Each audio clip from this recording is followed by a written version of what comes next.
Come on, baby.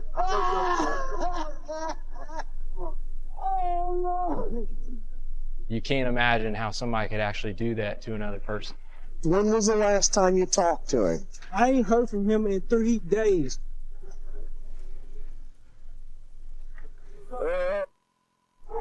They're right there. Detectives crime scene. This was one of the most violent deaths that I've investigated in my career. He had in excess of stab wounds of 20. I mean, all over his body. Let me fill the dots in for you, okay? Right. Mr. Edwards is deceased. He's dead. What? I could not exclude her from the investigation as being a possible suspect. It's trying to frustrate me. I just told you where I was. November 11th, 2017, Indiana police dispatched Officer Mark Saltzman to a small residence situated in the heart of the town. Responding to an incident at the location, Saltzman arrived to assess the situation and take necessary action. The quiet neighborhood, typically undisturbed by significant law enforcement activity, soon became the focus of police attention as the officer carried out his duties. Upon responding to a welfare check call, Officer Saltzman encountered 2 male individuals at the scene. Identifying themselves as cousins of Mr. Edwards, they provided information regarding the situation, prompting further inquiry into the circumstances that necessitated the welfare check. I had asked you a few things first because I can't just go into somebody's house. Yeah. When was the last time you talked to him? I ain't heard from him in 3 days. 3 days? Okay. So we know I talked to my cousin every day. Was he sick or anything? No, it was nothing wrong. And does he have any health problems? Nothing. Okay, show me this window where you said it looks like you can see through and see. Right here. Look in this window right here. This one that I'm shining on? Yeah. So he's in this apartment? Yes. Look, see it? Like right here, look right there. You see the blood?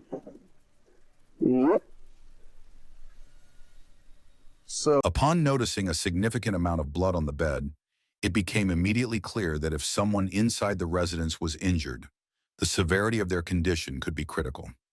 Recognizing the urgency of the situation, Officer Saltzman determined that entry into the home needed to be made without delay to assess the circumstances and provide any necessary assistance.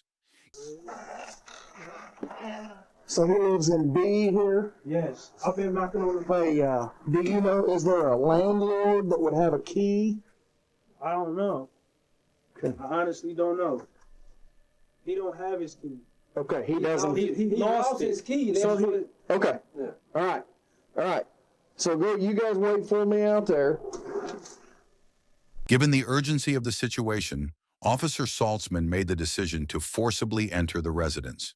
With no certainty about what lay beyond the doorway, the priority remained ensuring the safety of anyone inside and assessing the extent of the potential emergency.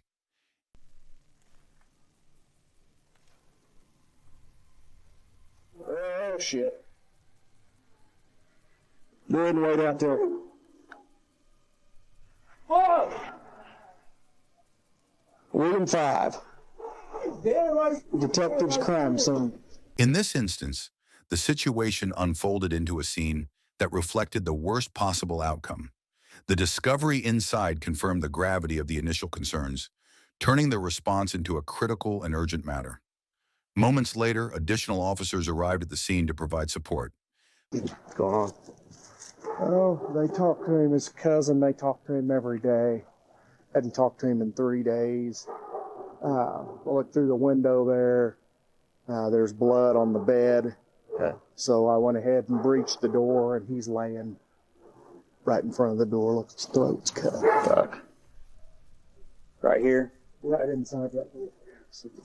I have not even been in yet. Should we go ahead and clear it though? Yeah, we need to. I was waiting on somebody else. Go ahead. Yeah, go ahead. All right. Make sure you don't. Yeah. Wing T2, get us a couple more cars over here.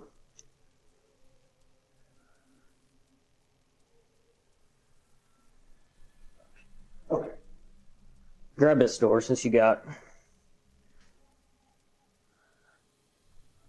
Okay.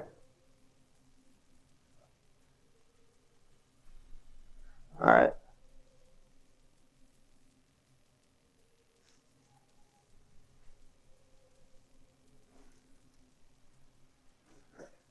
I'm shutting this. All right, we're out. Yeah. We checked that front room. Yes. Okay. Fucking shit. Their presence reinforced the response effort, ensuring that the situation was handled with the necessary resources and personnel. Upon conducting a protective sweep of the residence, no other individuals were found inside. However, the extent of the blood present on the victim's body and surrounding area indicated multiple stab wounds. As officers moved through the scene, a significant amount of evidence was observed, further confirming the severity of the crime. Given the circumstances, it became imperative to secure the area and exit promptly to preserve the integrity of the investigation. News of Byron's death quickly spread through the community, reaching his family members, who soon began arriving at the scene. As they gathered, emotions ran high, and the gravity of the situation became even more evident.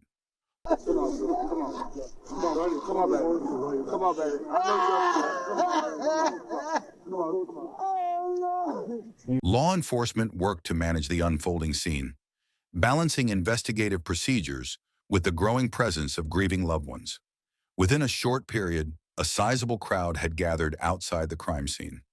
As news of the incident spread, concerned community members and loved ones arrived, observing from behind the established perimeter.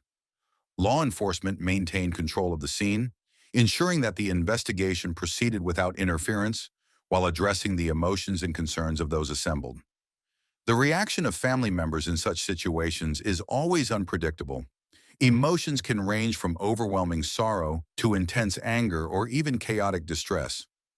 Law enforcement must be prepared to manage a range of responses while maintaining order and ensuring the integrity of the investigation. Each case presents unique challenges, as grief manifests differently for those affected by the tragedy. Byron was known for his generous heart and welcoming nature. To those around him, he was more than just a friend. He was family.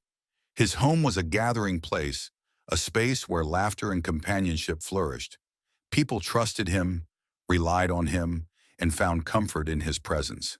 He had an innate ability to lift spirits, offering a sense of security and warmth that made everyone feel at ease.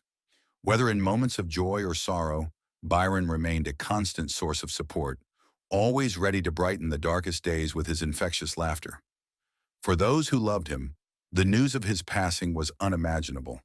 The weight of the loss was overwhelming, leaving his loved ones in shock and despair.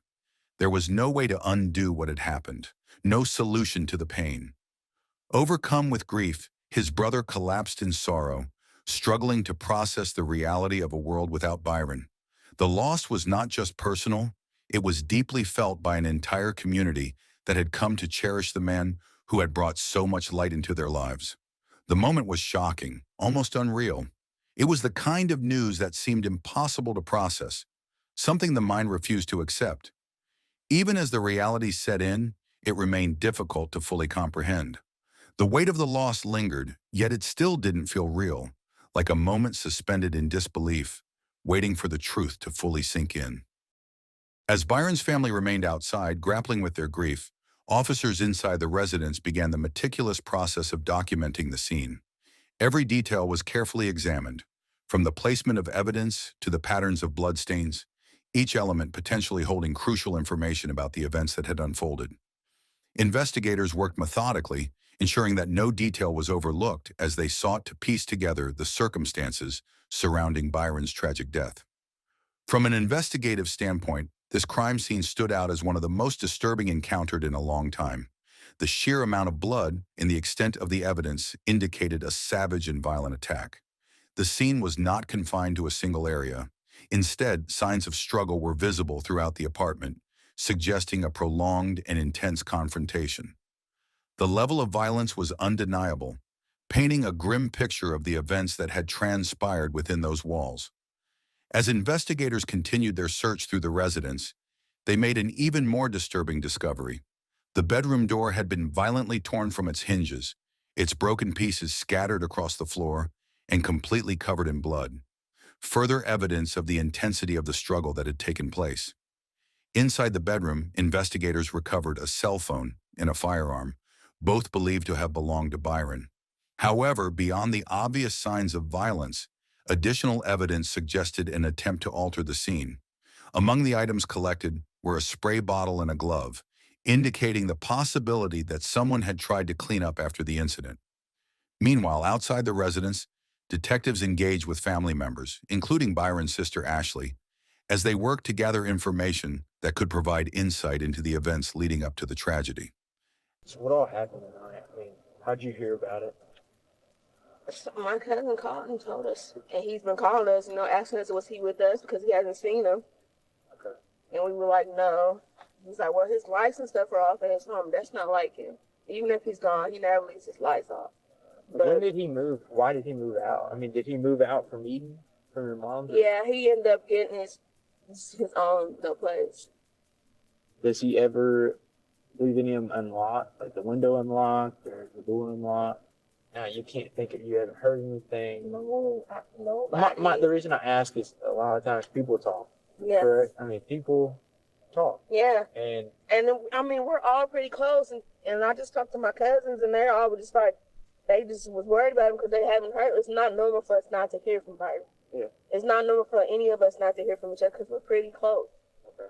And then my cousin had kept calling, like, I've been over Byron's house several times today, and he's not answering the door. And I've been calling his phone, and it's going straight to voicemail. We knew something, and all his lights were off. They never. If Byron's even gone, he never leaves the lights off. We knew something was, He's a type of person, he has to have his lights on. He never leaves them off. really? Is there a reason why? Is he want to do it? That's just him. Okay. It doesn't have any enemies that you could... None. No, never had any disagreements with family? No, I don't understand it. Okay. He doesn't bother anybody. What makes you say that? Like, he doesn't bother. He's the funny man. I got you. He's always joking. He's always the funny man. When we're together on family together, he's always making everybody laugh.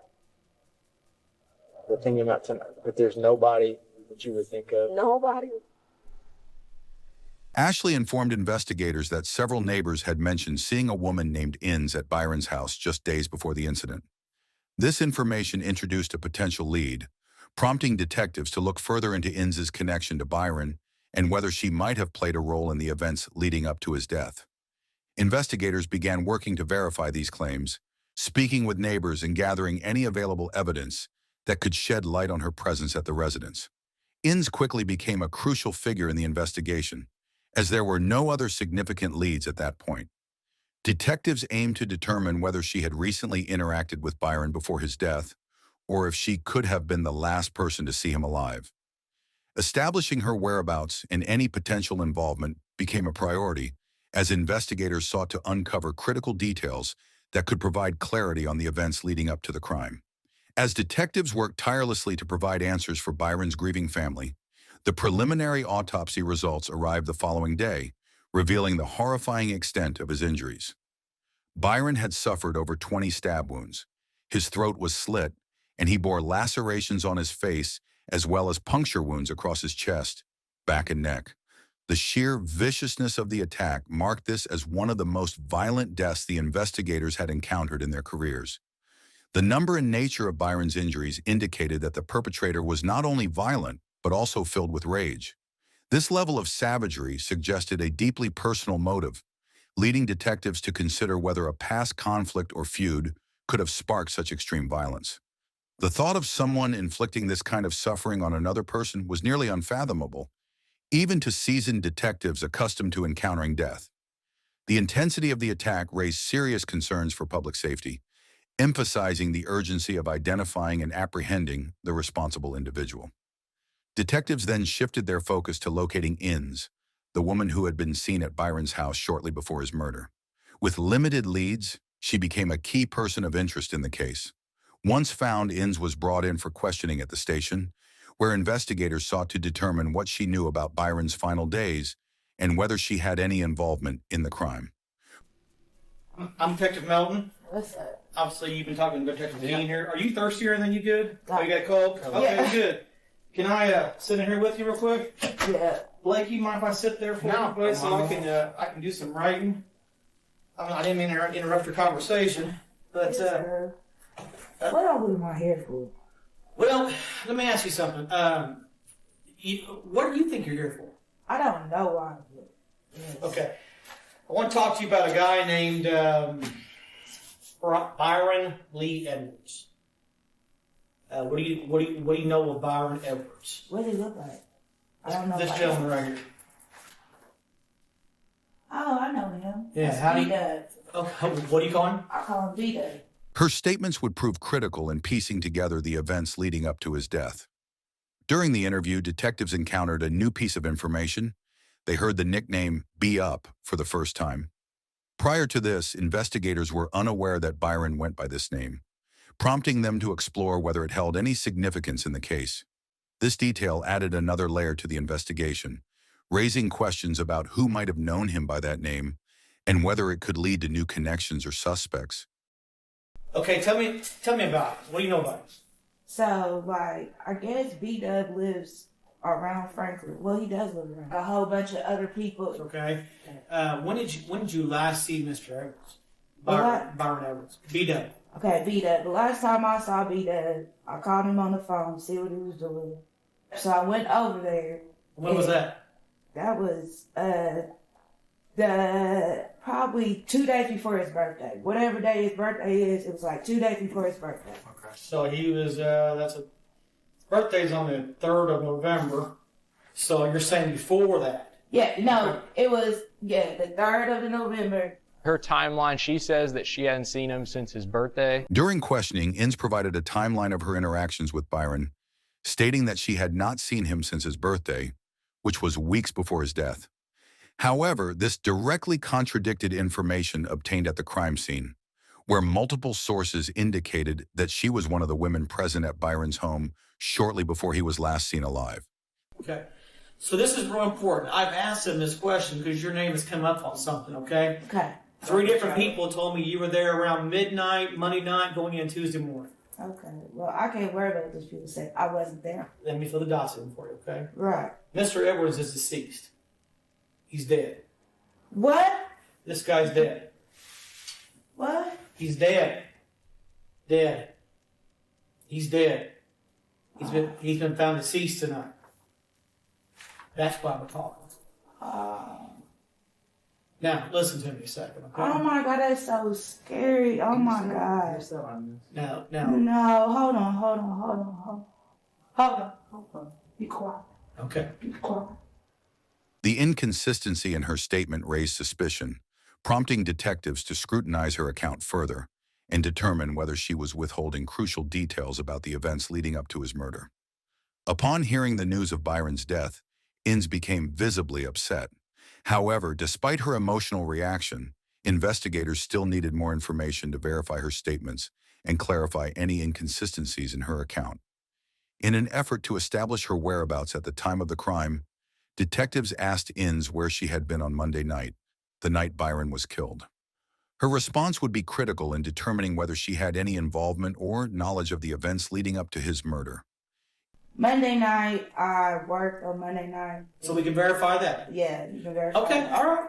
When did you leave there? About 9. 9 p.m.? Like, yeah, about 9. Monday night? Monday night. Okay, so I'm talking about past that. Going past 9 o'clock, going to midnight Tuesday, when it turns at Tuesday. Where were you at in that time period? Okay, so I was laying on their porch about, I think it was about 12 or 11. No, that was on a Sunday. Hold on. Inns's account was riddled with inconsistencies, making it difficult for investigators to follow her statements or pinpoint exactly where she had been on the night of the murder. The confusion in her story raised further suspicions, as key details seemed unclear or contradictory. Detectives pressed for more specific information, hoping to clarify her timeline and verify her claims. Each detail mattered in piecing together the case, and her cooperation, or lack thereof, could play a crucial role in determining the next steps of the investigation. I'm talking about when you got off, you said Monday evening, you left about 9 p.m. Monday evening. Monday evening. Okay. I got on the city bus, but I made a stop. I forgot where I stopped at. I stopped right back there on Franklin. and then I was gonna Something on Franklin by over there. stay on the porch. Now, when was exactly that? When was it? Tuesday? By the time I touched down to Franklin, it was probably like 10:30 p.m. Yeah.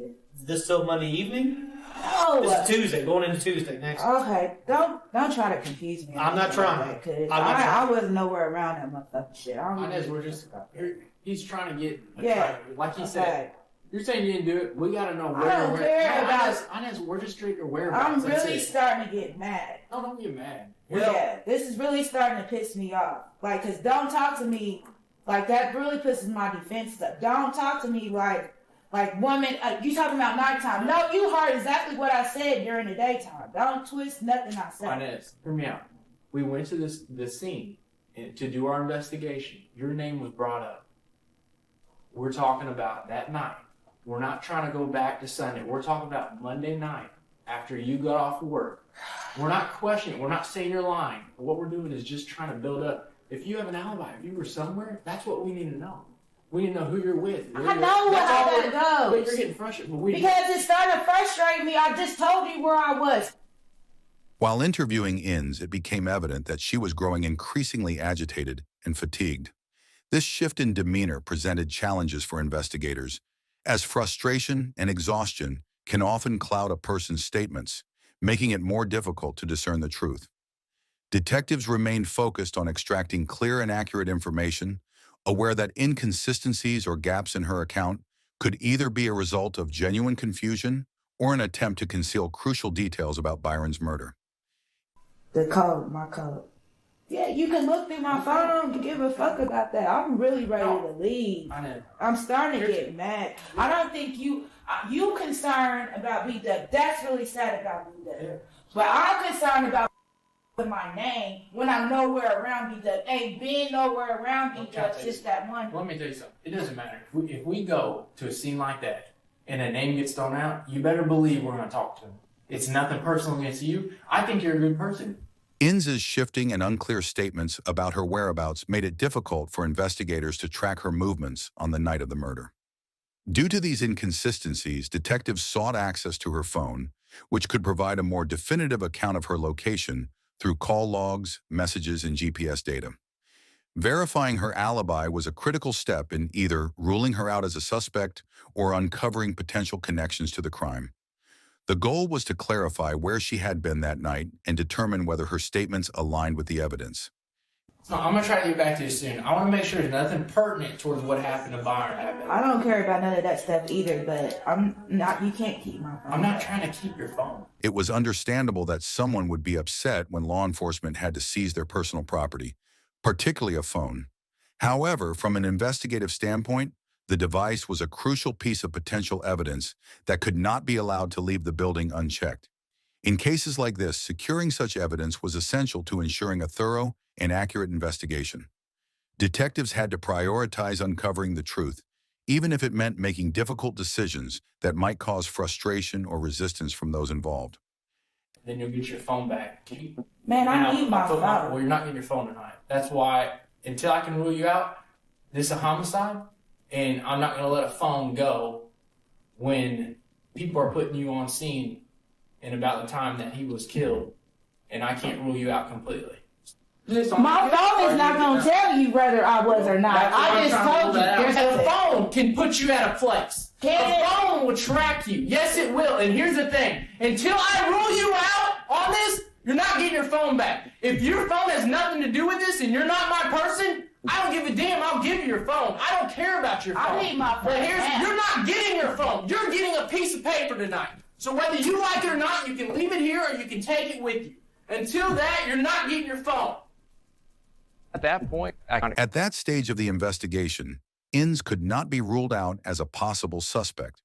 The inconsistencies in her statements, along with her proximity to Byron before his death, raised enough concern to warrant further scrutiny. Investigators understood the urgency of the situation and knew that any potential evidence stored in her phone could be crucial to the case.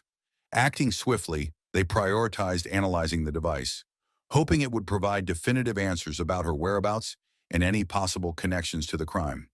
detectives carefully examined the phone belonging to the woman witnesses had placed at the scene of Byron Edwards' murder. However, standard procedure required them to obtain a search warrant before accessing its contents. A warrant was drafted and submitted to a judge who would grant approval only if sufficient probable cause was established. In cases where individuals are uncooperative, it can sometimes raise red flags for investigators. However, after a thorough review of Inz's phone, no evidence of value related to Byron's death was discovered. With no incriminating information linking her to the crime, she was officially ruled out as a suspect. Inz was determined to be innocent, allowing detectives to shift their focus toward other potential leads in the case. Meanwhile, Byron's family quietly laid him to rest, surrounded by an outpouring of love and grief from those who knew him best. His funeral was attended by a large gathering of family and friends, each mourning the loss of a man remembered for his kindness, humor, and unwavering support for those around him. His sibling took on the responsibility of planning the funeral, as their mother was too devastated to do so. On the day of the service, emotions ran high, but for Byron's brother, anger and disbelief were at the forefront. It was during the final farewell that the weight of the loss truly settled in. The painful realization that this would be the last time they would see Byron's face. Shock and sorrow intertwined, as the reality remained too difficult to accept. Friends and family all echoed the same sentiments. Byron was lovable, respectful, caring, and had an infectious ability to bring joy to those around him. His absence left a void that could never be filled. For his loved ones, the image of seeing him in that state was something they could never erase from their minds. A moment of heartbreak that would stay with them forever. With Inz ruled out as a suspect, detectives turned their attention to another potential lead, Byron's phone, which had been recovered at the crime scene. Investigators carefully examined its contents, hoping to uncover new information that could move the case forward. Upon reviewing Byron's text messages, they discovered that some of his last communications had been with a woman named Emily. The conversation suggested that on the night of his murder, Byron had arranged to meet with Emily and her friend. This single piece of evidence provided detectives with a crucial new direction in the investigation. Recognizing the significance of this exchange, investigators prioritized locating Emily. It became imperative to bring her in for questioning and determine what she knew about the events of that night. Her account could provide key details that would either help identify a suspect or further clarify the circumstances leading up to Byron's death. You're closed in almost. This is Detective Keene. How you doing? How to get you? Sorry to get you out of work. No, you're fine. Are you off though? Yeah, I'm off. Okay, we're good to go then. So. Needed to do here and just to talk to you about the night you were over at B-Dub's house. I told you that we've already got text messages and everything, but just Yeah. So, just if you can remember as much detail as you can, just kind of how things transpired, like when you first started talking to B-Dub that night. During questioning, Emily stated that she and Byron were close friends who met up often. She confirmed being with him the night he was murdered, making her a key witness. Detectives pressed for more details, hoping her account would shed light on his final hours. I had seen his lights was on down at his house. So I texted him like, hey, what's up? You down the street? He was like, yeah, come down here and smoke with me, drink with me, or whatever. So we went down there and we sat on his couch. He was standing up and he pulled a gun out of his jacket pocket that he was wearing. And I was like, did you get a gun? He was like, yeah, I got two of them, but I only seen one. Emily stated that Byron had pulled out a gun to show her that night.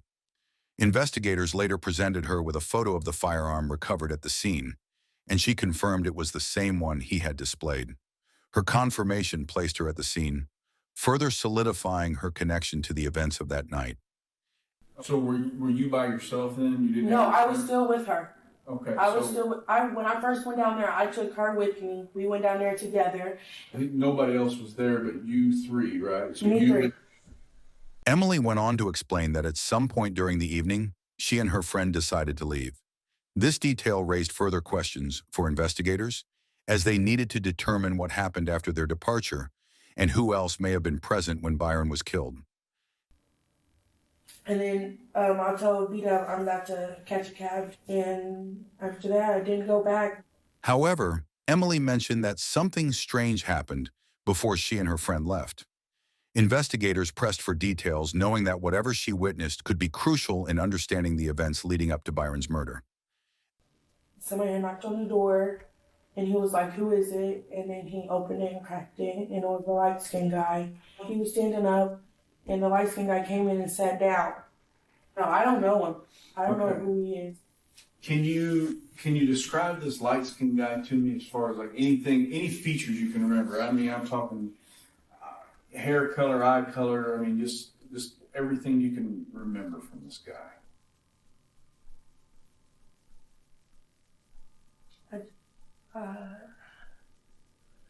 I know he had a bag with him. He was, I don't know, like, I don't know his, I know he was light skinned for sure.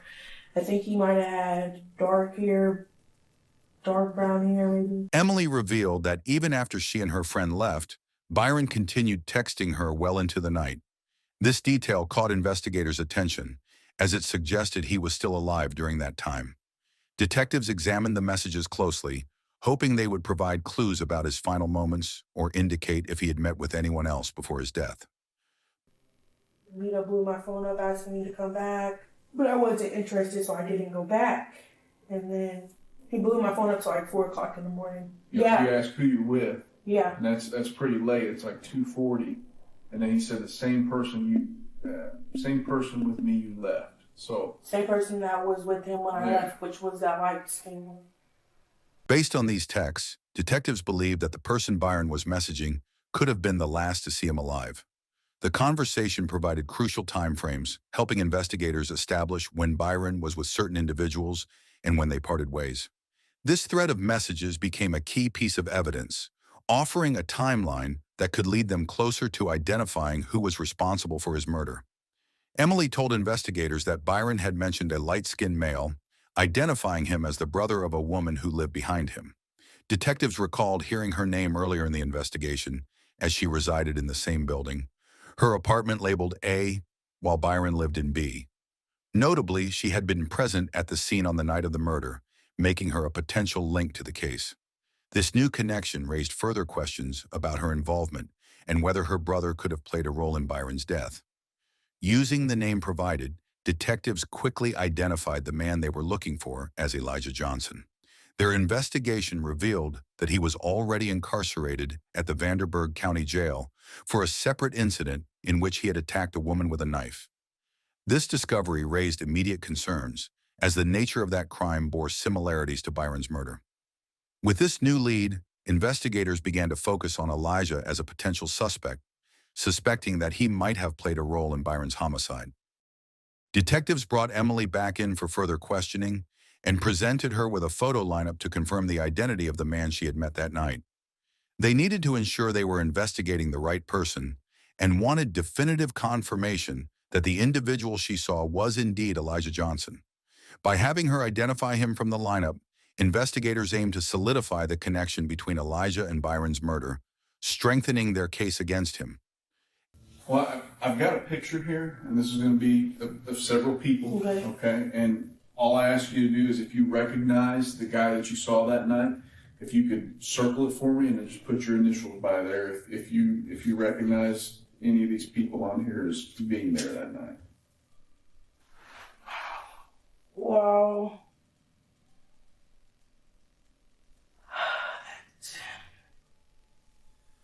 Emily was able to positively identify Elijah Johnson as the light-skinned black male who was present that night.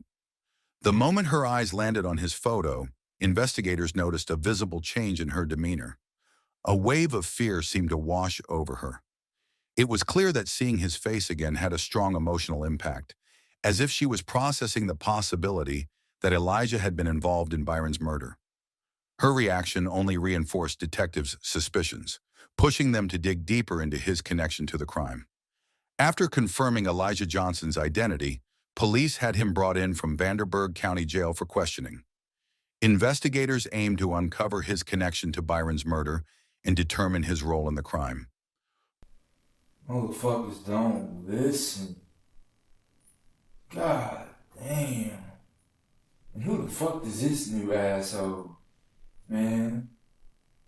You should could have talked to me at the fucking.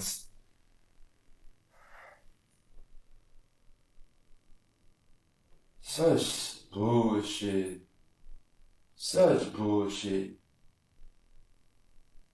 I was like, I'm not trying to go through this process. I already got a lot of shit on my mind. I just don't want to go through the repetitive process.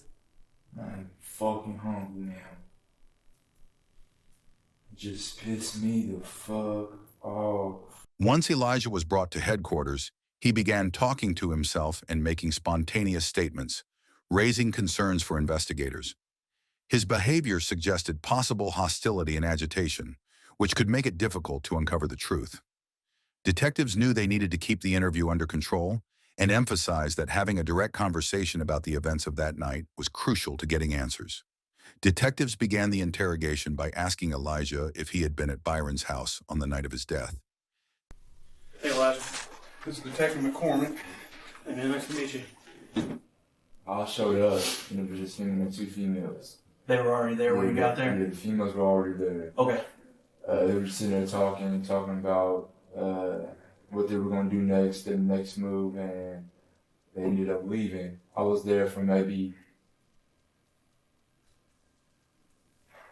15, 20 minutes before they left. Okay. And then I was there, and then after they left, I still was there for an extra 10 minutes, and they ended up leaving. Did you left about 10 minutes after they'd been there? Yeah, I went to my grandma's. Yeah.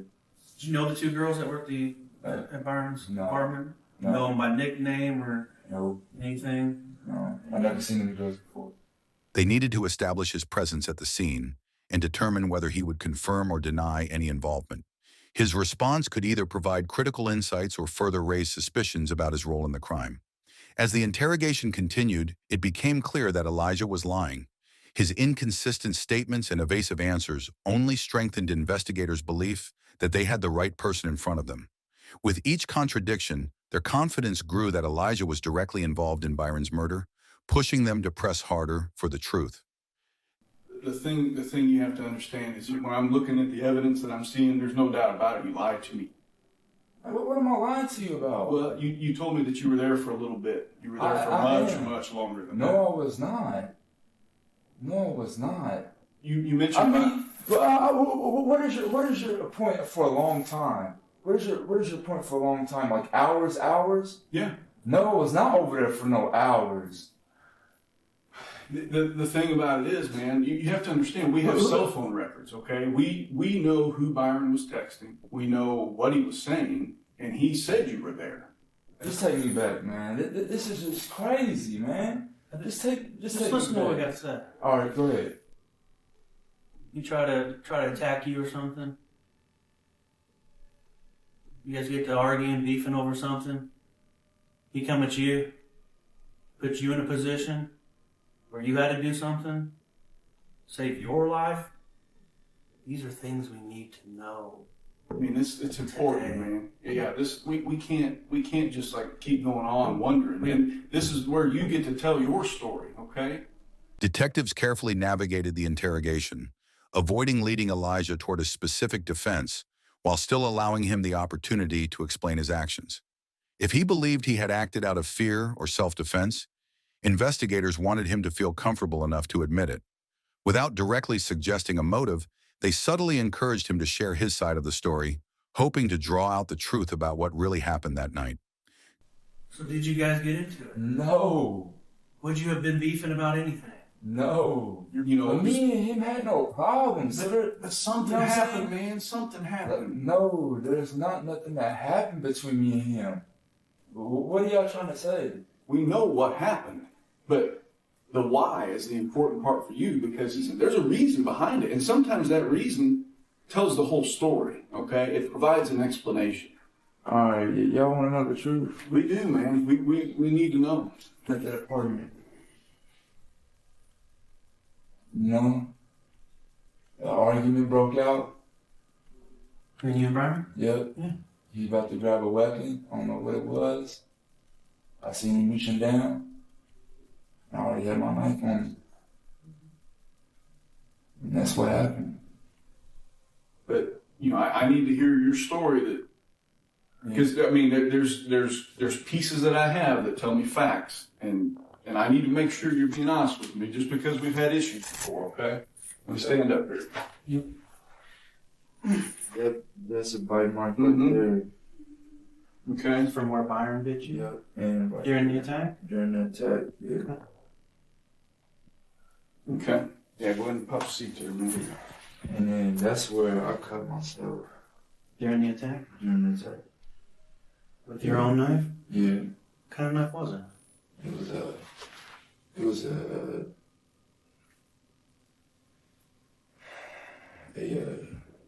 it's not a switchblade, but it was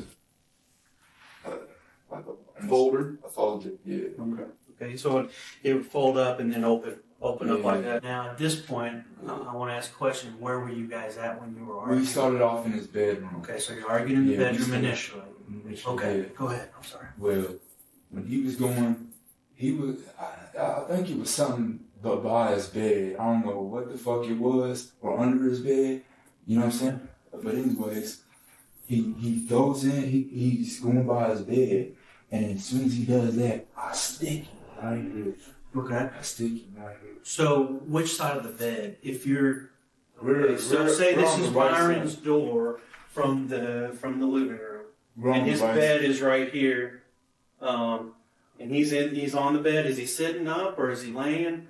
No, he's sitting up. Sitting up on the bed. Was he like on the edge, like sitting, or was he No, just like? no. We were up talking. Okay. Yeah, we were up talking. Okay. You know what I'm saying? So which side of the bed did he reach over to grab something? Would it have been the side where the door to the front of the house was over here? No. And there was a narrow way right here? No. Confessions in cases like this are always unpredictable.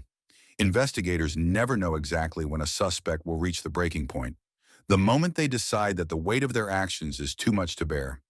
It's a psychological turning point where guilt, pressure, or exhaustion finally compels them to admit the truth and reveal what really happened. Okay, so how did you leave? Nah, I told you I went out the front door and then walked like to my grandma's. Did you lock the door behind you? Yeah. Did you try to clean up anything? Because, you know, that's Like a important. spray too, bottle man. in the bathroom. And that's why we're asking about your blood. All right. Oh, yeah. Yeah, I did. Is there anybody else involved in this besides you and Byron? Oh, no. Are those two girls involved? No, sir. Did anybody on the outside influence you at all? No. Nobody influenced me. He called me out my name. I called him out his name. Then he went, like I said, he went for the weapon. Or like he looked like he was going for a weapon.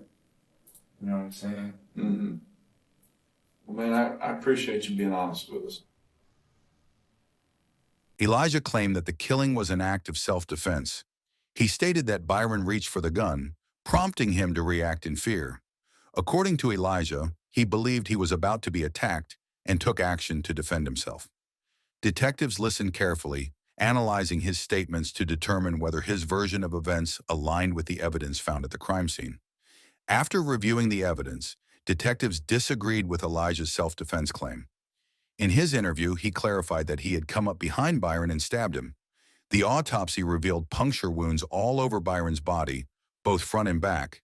But more importantly, there were defensive wounds on Byron's hands, indicating he had tried to protect himself during the attack.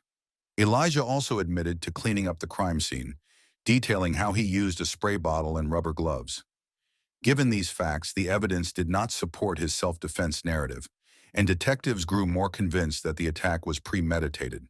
Considering all the facts, detectives concluded that the situation likely escalated into a verbal altercation between Elijah and Byron. While no one else was present, the evidence pointed to a confrontation that turned violent. It appeared that what started as a disagreement between acquaintances or friends tragically ended with Elijah stabbing Byron.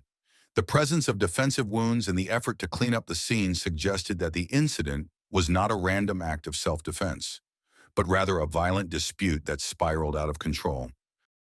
Based on the overwhelming evidence, Elijah Johnson ultimately pleaded guilty to voluntary manslaughter for the death of Byron Edwards. The court took into account the details of the altercation, including the defensive wounds on Byron and Elijah's actions to cover up the crime.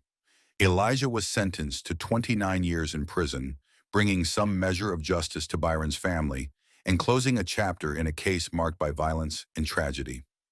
Do you think Elijah's plea of voluntary manslaughter was justified, or should he have faced a more severe charge based on the evidence? What do you think led to the escalation of the argument between Elijah and Byron? Was it something personal or just a tragic misunderstanding? If you found this case intriguing, don't forget to like, comment, and subscribe for more true crime content. We'd love to hear your thoughts on the case, so feel free to leave a comment below. Thanks for watching.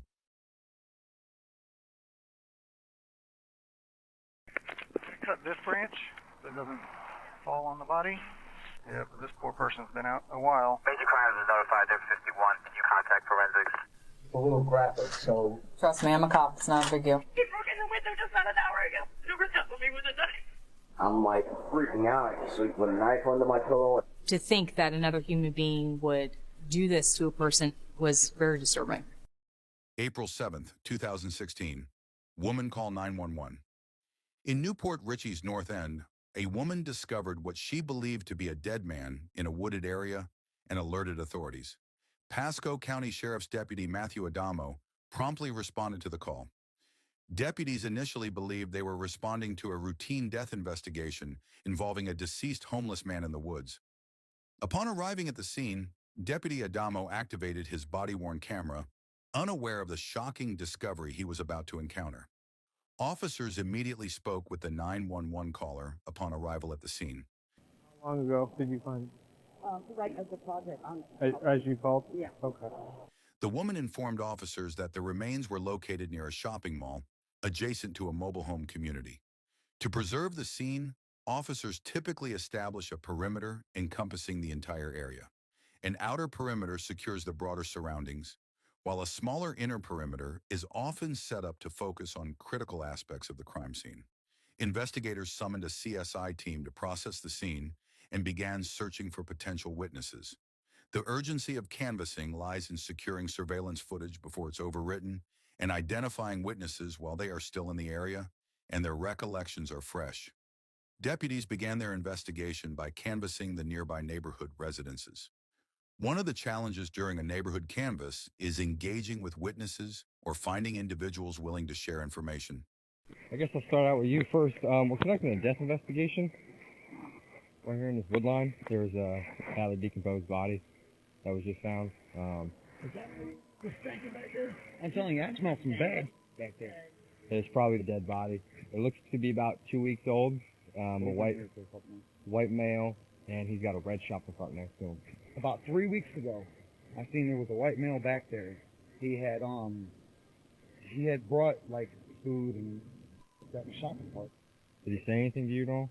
The only thing he really said was, he said, "Hey, I'm back here. I'm sorry. I apologize. I'm homeless." I said, "It's no problem, man. You do what you do." It's often uncertain whether the information provided by witnesses is accurate, relevant, or useful to the investigation. At the strip mall, deputies questioned business owners, seeking information and checking for working surveillance cameras. Do you have physical drives here, like actual hard drives that record? No. Mind if I take a peek at your system? Can I just look at it, see what kind of system it is? Yeah, man. Thank you, I appreciate it. Seeing surveillance cameras doesn't guarantee they will provide any usable information. Often, surveillance cameras either don't record, retain footage for long, or the operator is unfamiliar with retrieving the recordings. Unfortunately, the surveillance video did not provide any useful information in this case. Investigators hoped that a closer examination of the remains would reveal more definitive clues. The scene presented additional challenges as it was located outdoors in a densely wooded area, making the investigation more complex. As investigators moved closer to the body, they noticed it appeared to be dressed in female clothing. This detail shifted the dynamic of the investigation, prompting a reassessment of the situation. Investigators immediately suspected they might know the identity of the remains. The remains were suspected to belong to 21-year-old Brooke Lynn Peck, who disappeared in October 2015, just over a mile from the wooded area where the body was discovered. Her family had been searching for her ever since. Brooke Lynn Peck was deeply cherished by those who knew her. Described as having a lively personality, she was someone who selflessly prioritized others, even if it meant going without herself. "I've never met anyone who had something negative to say about her," a close friend shared. "For her loved ones, closure has become the most important goal. If she was murdered, I'd like to know. You never want to hear the worst, but even that is better than hearing nothing." Whether the remains belonged to Brooke Lynn would only be confirmed after the coroner's autopsy. Crime scene technicians moved in to carefully examine the body for any potential evidence. Investigators finally got their first close look at the remains. Evidence suggested foul play, as there were clear signs of blunt force trauma to the victim's head. The victim's dress was pulled over her face, and her stockings were torn, adding to the evidence of a violent assault. Typically, when a body is discovered, the absence of jewelry can be an indication that the person was robbed. This was one of the most harrowing scenes investigators had encountered. The thought that someone could inflict such violence and abandon the victim without identity, care, or remorse was profoundly disturbing. Near the body, investigators collected a pair of women's flip-flops, an empty bottle of rubbing alcohol, and several pieces of garbage. Sorting through the trash to distinguish evidence from unrelated debris added to the challenges of the investigation. Early on, difficulties arose as the victim's identity remained unconfirmed, and there were no suspects or clear motives. Compounding the situation, the perpetrator had several weeks' head start on law enforcement.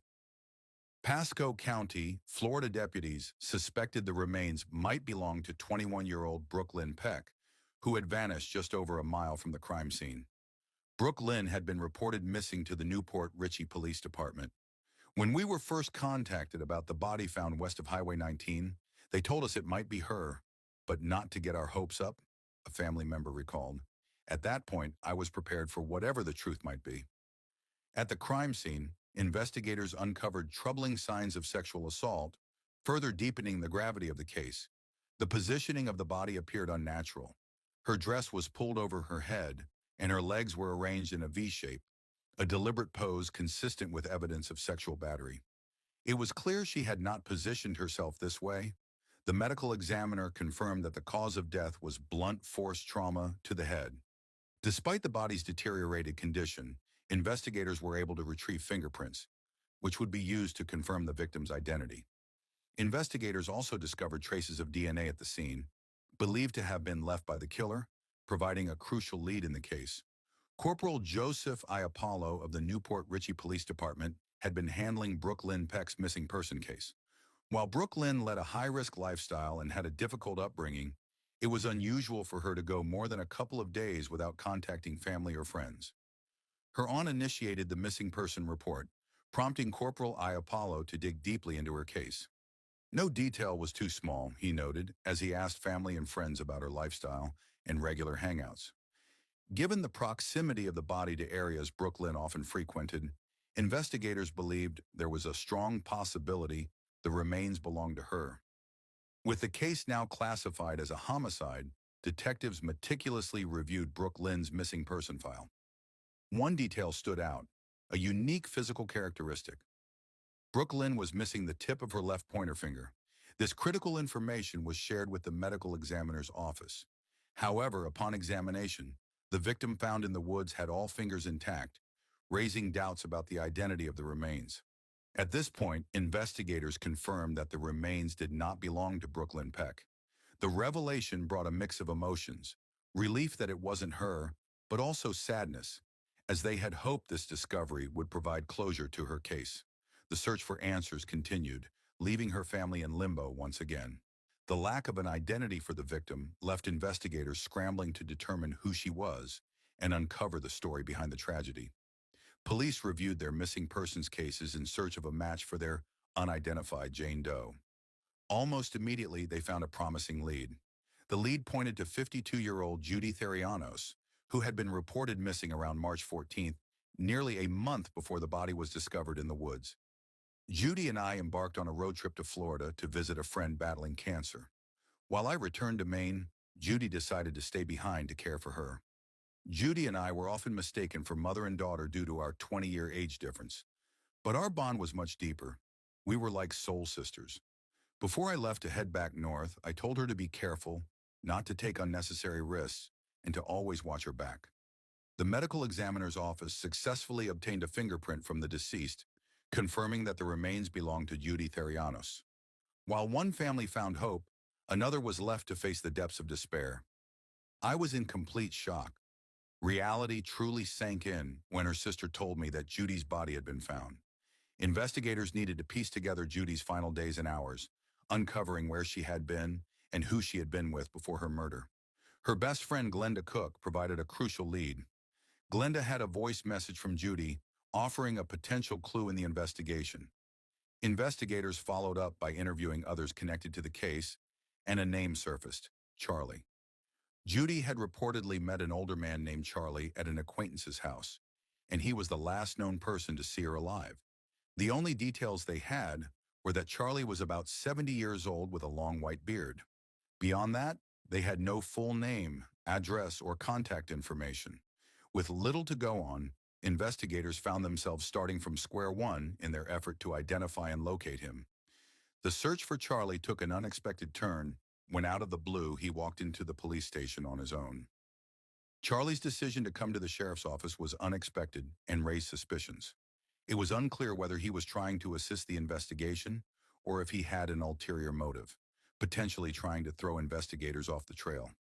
In Pasco County, Florida, Charlie, the last person to see Judy Theos alive, unexpectedly showed up at the police station. He went to one of the district offices with some of Judy's belongings and reported that he had been with her before her death.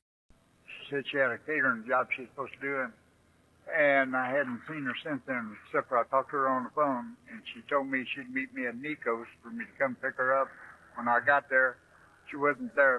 Charlie told officers that Judy had been staying at his house before she disappeared.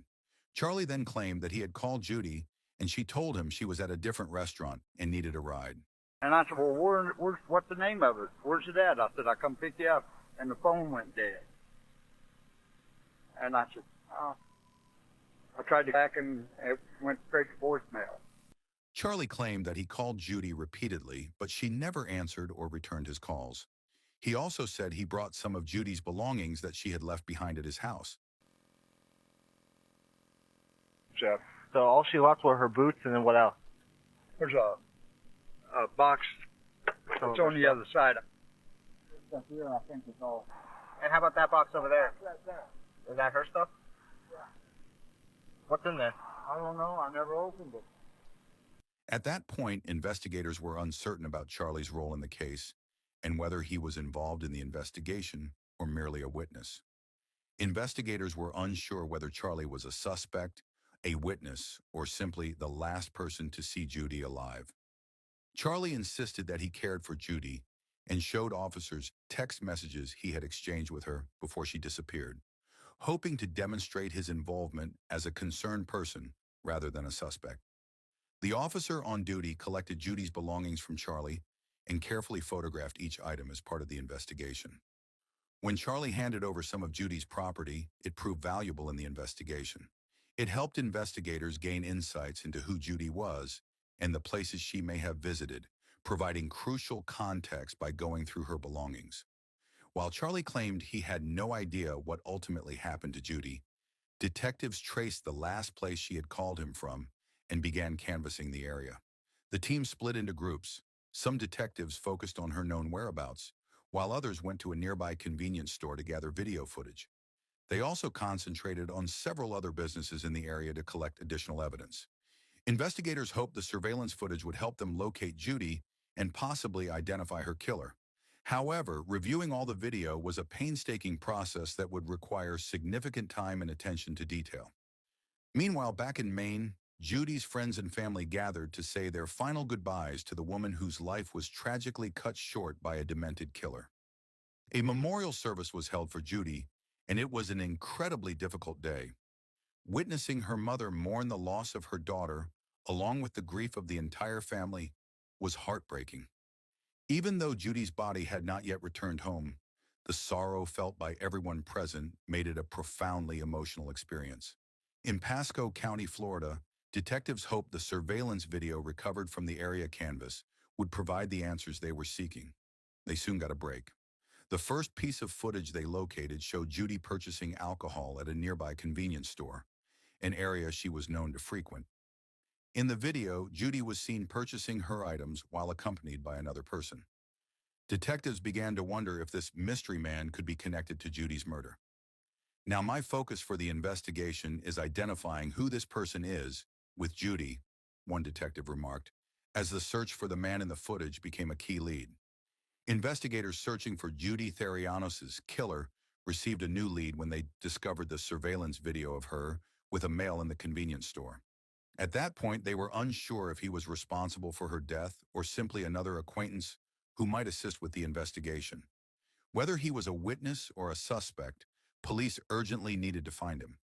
Investigators showed a screenshot of the man from the video to residents in the neighborhood near where Judy's body was discovered, hoping someone could recognize him and provide more information.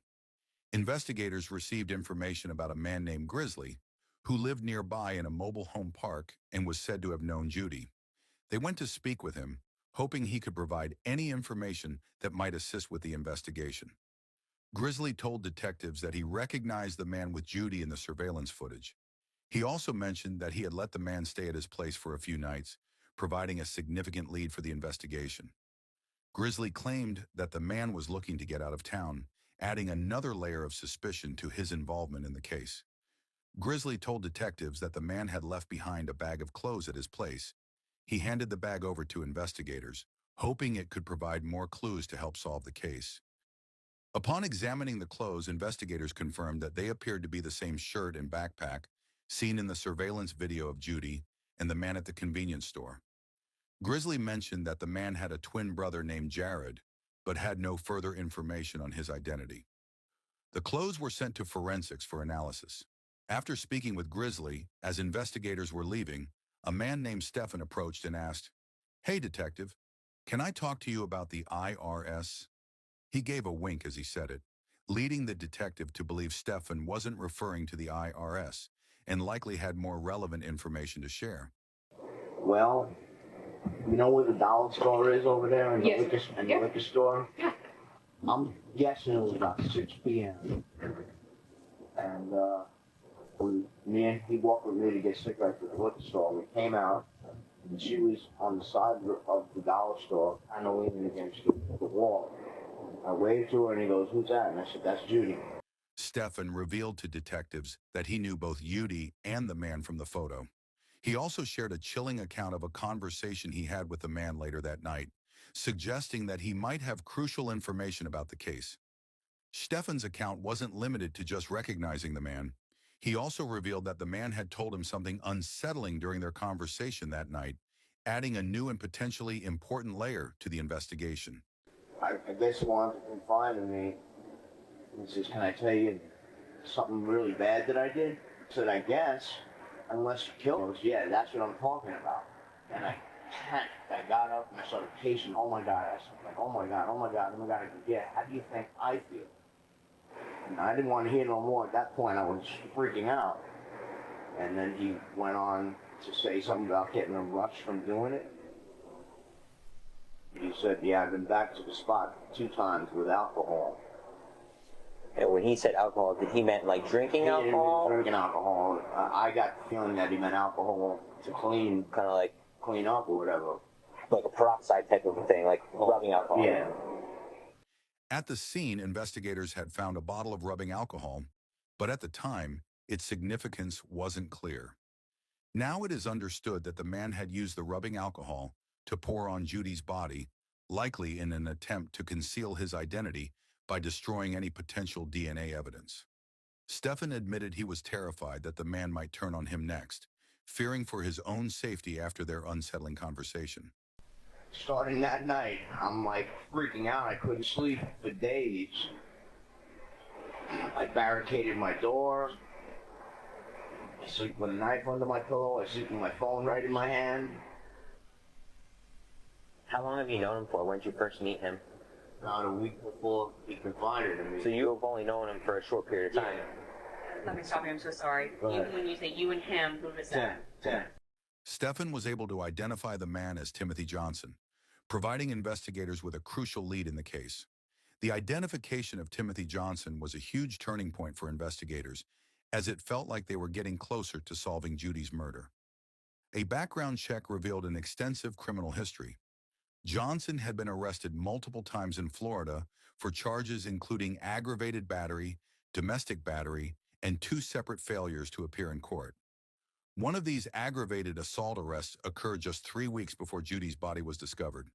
Timothy Johnson had recently been evicted from his home. During this time, he had been drinking heavily and, in a disturbing incident, broke into a woman's home late at night. This behavior added to his already concerning criminal history. The arrest of Timothy Johnson for breaking into the woman's home was captured on Pasco County Police body cam, providing further evidence of his troubling behavior. Timothy Johnson displayed a chilling lack of remorse for the crimes he had committed, remaining cold-hearted throughout the investigation and showing no empathy for his actions. Timothy Johnson had only been out of jail for a few weeks, yet he had now become the prime suspect in a homicide. Pasco County detectives launched a search for him, but the words of one of their witnesses echoed in their minds, adding an unsettling layer to the investigation. The question loomed: had Timothy Johnson slipped through their fingers?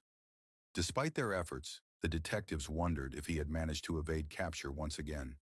Investigators are actively searching for Timothy Johnson, the prime suspect in the murder of Judy Theos, hoping to bring him into custody and uncover the truth behind her tragic death. Detective Berberick and Detective Baluchia conducted a thorough search of Timothy Johnson's background across multiple databases at the sheriff's office. Thankfully, they didn't have to look far. Timothy was already incarcerated. This discovery brought some relief, and the detectives went to the jail to speak with him. "How you doing, Timothy?" they asked as they began their conversation. The detectives felt they had the upper hand in the interrogation, knowing certain aspects of the investigation that Timothy Johnson likely hadn't anticipated. This gave them an advantage as they prepared to question him. At that moment, the detective admitted feeling nervous as well. "I wanted to make sure I didn't screw it up," he said. "I wanted to get this guy. It felt like my life's mission." While speaking with Timothy, investigators quickly realized this was not his first encounter with law enforcement. He remained calm and soft-spoken during the interview, not displaying any aggression. His demeanor suggested he had experience with these types of situations. Do you know anything about her death? When was the last time you saw her? In March. Up until now, have you heard that she died? Yeah, that's the first I've heard of it, yeah. On a personal level, is it somebody you would have hung out with? Just, yeah. We did have sex, but just regular consensual sex. Timothy admitted to having sex with Judy, which gave detectives confidence that they were getting closer to securing a confession for her murder. Once. Where at?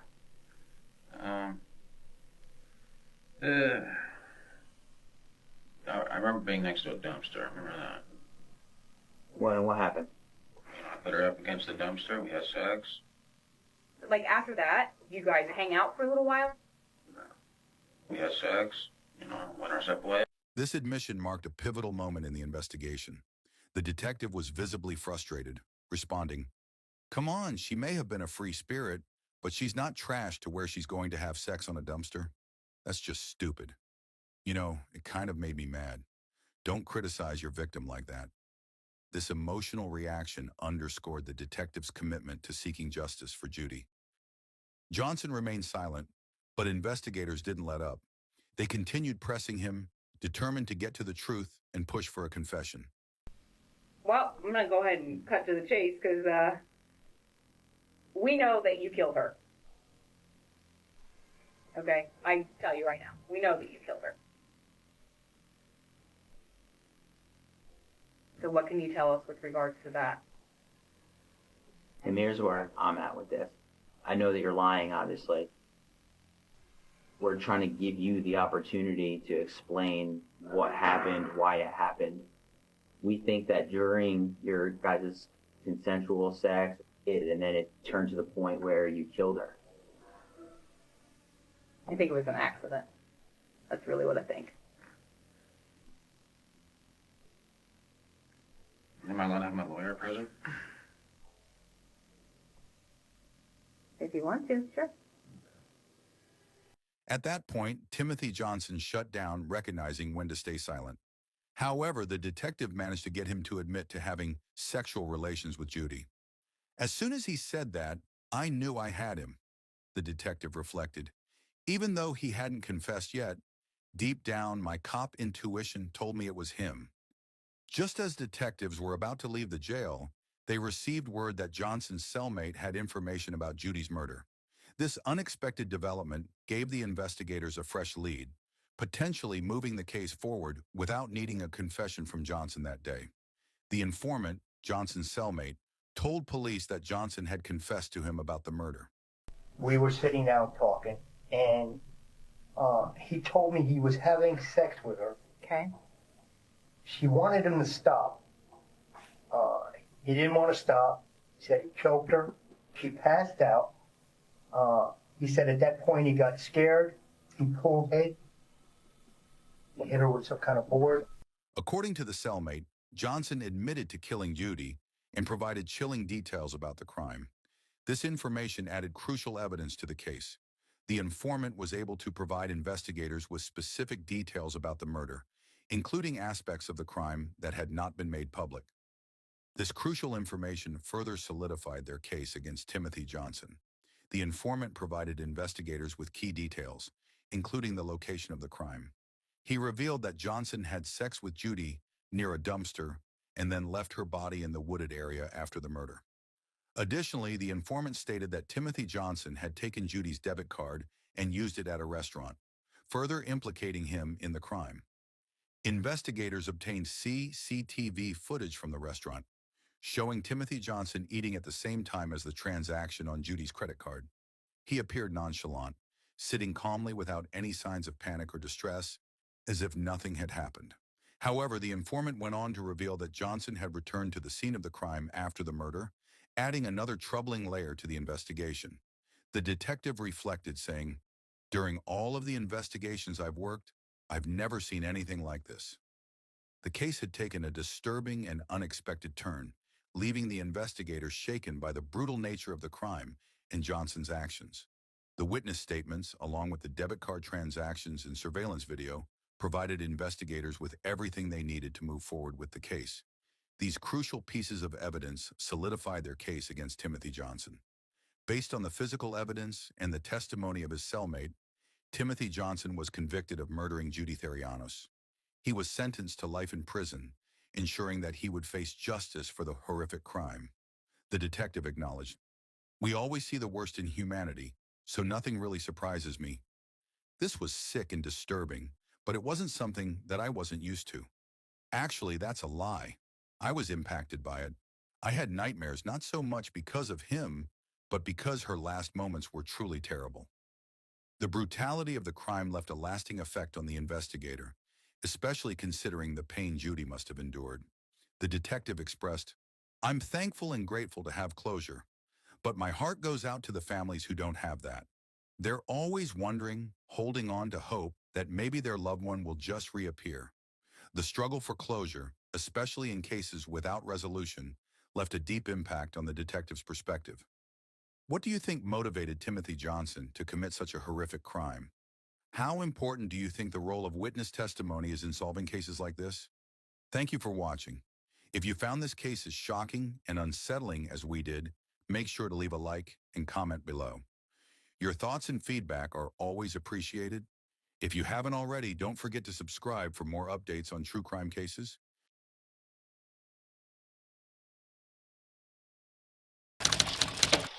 Belgrade Police! Police Department! Anybody inside, come out! Don't shoot me! Who shot you? No, please don't shoot me! I'm not gonna shoot you, ma'am. What happened to you? Where are you bleeding from? I'm not bleeding. Okay, well, how do you have blood all over you? Do I? Yes, ma'am. I don't know why I do. On January 7, 2018, a Belgrade police officer responded to a report of 2 individuals shot at a residence. 911, what's the address of your emergency? I live at the next door neighbor. She just came over and said somebody shot her roommate. Okay.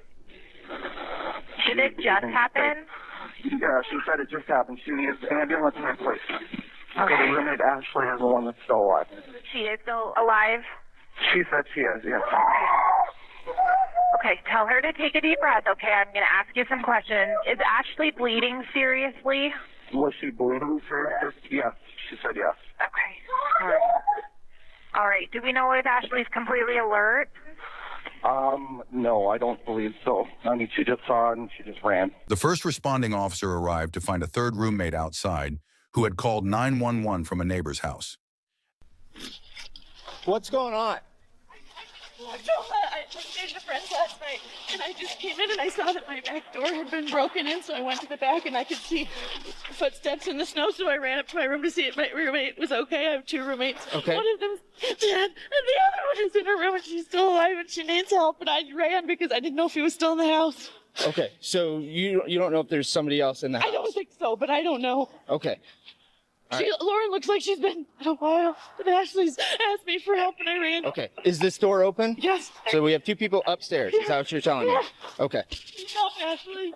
After gathering information from the roommate, the officer prepared to enter the residence to provide aid to the injured.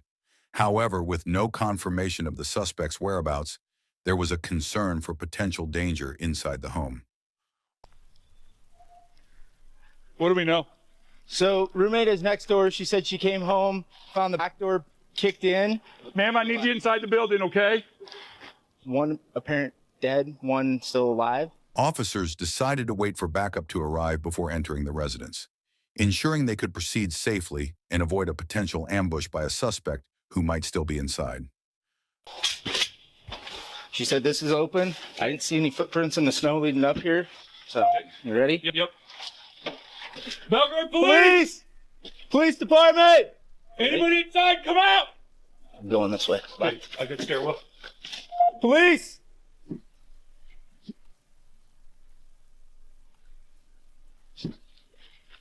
Sergeant 326. Kitchen clear. All right.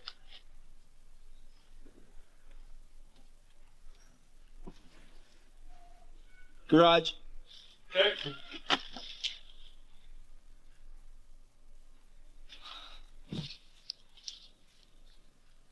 Upon entering the residence, the officer's first priority was to clear the house and confirm whether a suspect was still present. 593-206. Where are you at?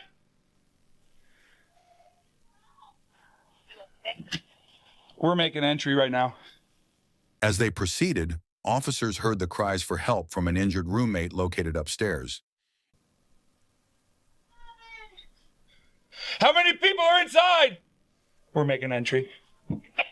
How many people? Garage clear.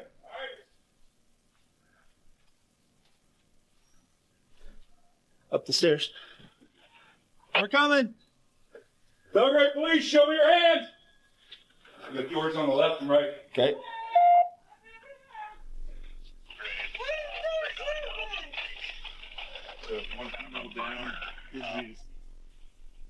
In the initial search, responding officers entered the first bedroom, where they discovered a female victim with apparent gunshot wounds, who was unresponsive and appeared to be deceased. Based on information provided by the third roommate, the victim was identified as Lauren DeWise. We've got, she's cold to the touch. Okay. The video? Okay. All right, let's back up. Lauren was first introduced through work at Rocky Mountain Bank, where she had recently been promoted to branch manager. From the start, her presence was magnetic, and she quickly became a beloved colleague. Her passion for the outdoors, love for camping, and vibrant, jovial personality made her someone everyone wanted to be around. She was known for her kindness and a warmth that seemed to light up every room she entered. On a Monday morning, Lauren had a scheduled 10 a.m. appointment at the bank. A text was sent to notify her that the appointment had arrived, but there was no response. Roughly 30 minutes later, the team was instructed to lock the doors, and the heartbreaking news came. Lauren had been found deceased. The shock was overwhelming, and the idea that someone so full of life could be gone was incomprehensible to everyone who knew her. Police! Hey!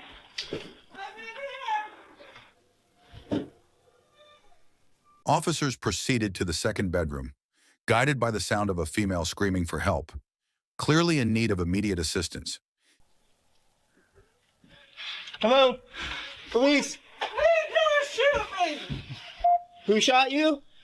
No, please don't shoot me! I'm not gonna shoot you, ma'am. My name's Ashley! Ashley, what's going on? Who shot you? Nobody! Oh, what happened? I don't know! Please come here! Who did? I am the police! I'm the police, right here. Where are you? I'm right here. Can you see me?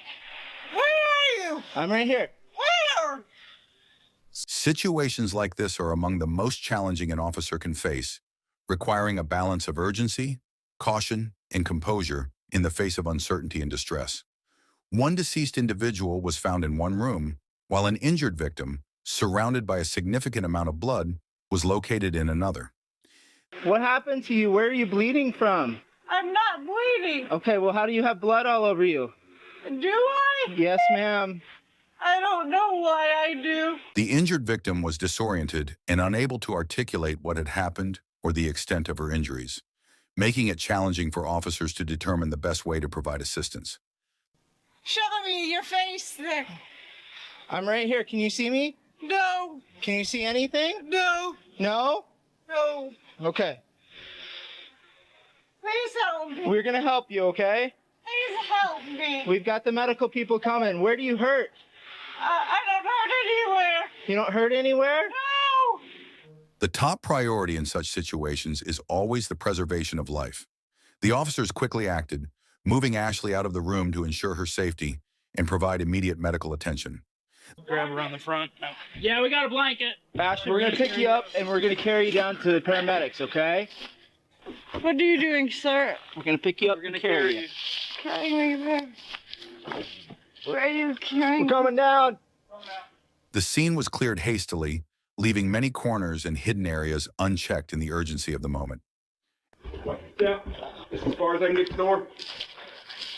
We're gonna go out to the, I don't want them to pass the sidewalk right here.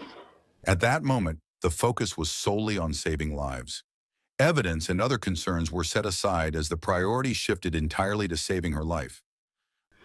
Yeah, just as far as I can get to the door. We're gonna go out to the, I don't want them to pass the sidewalk right here.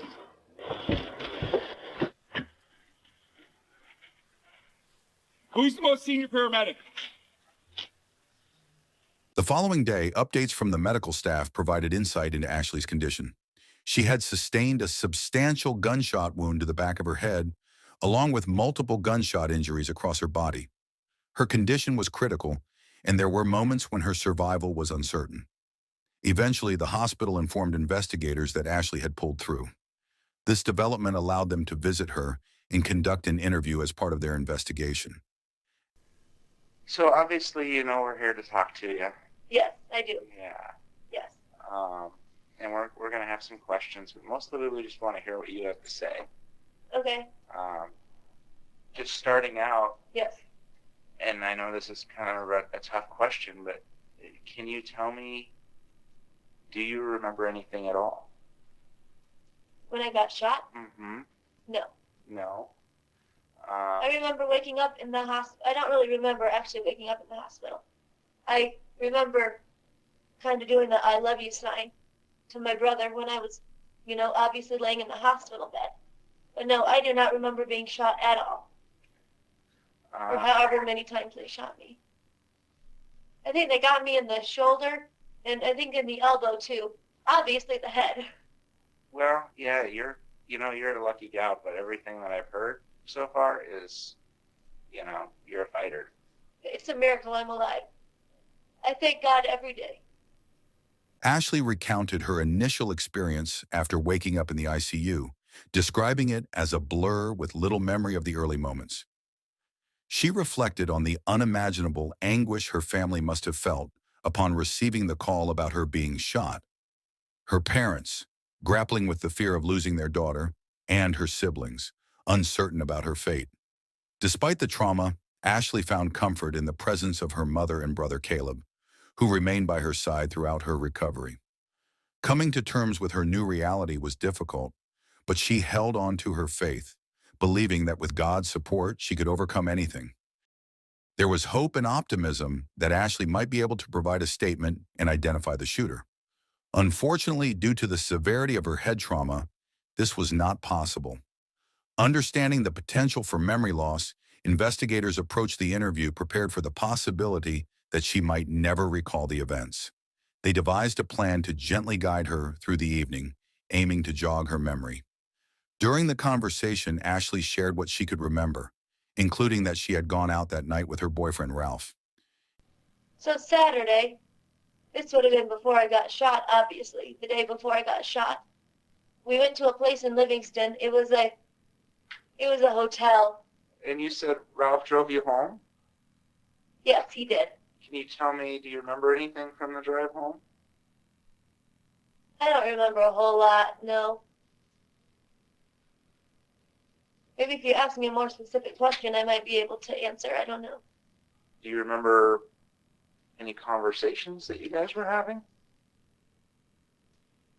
Not really specifically, no.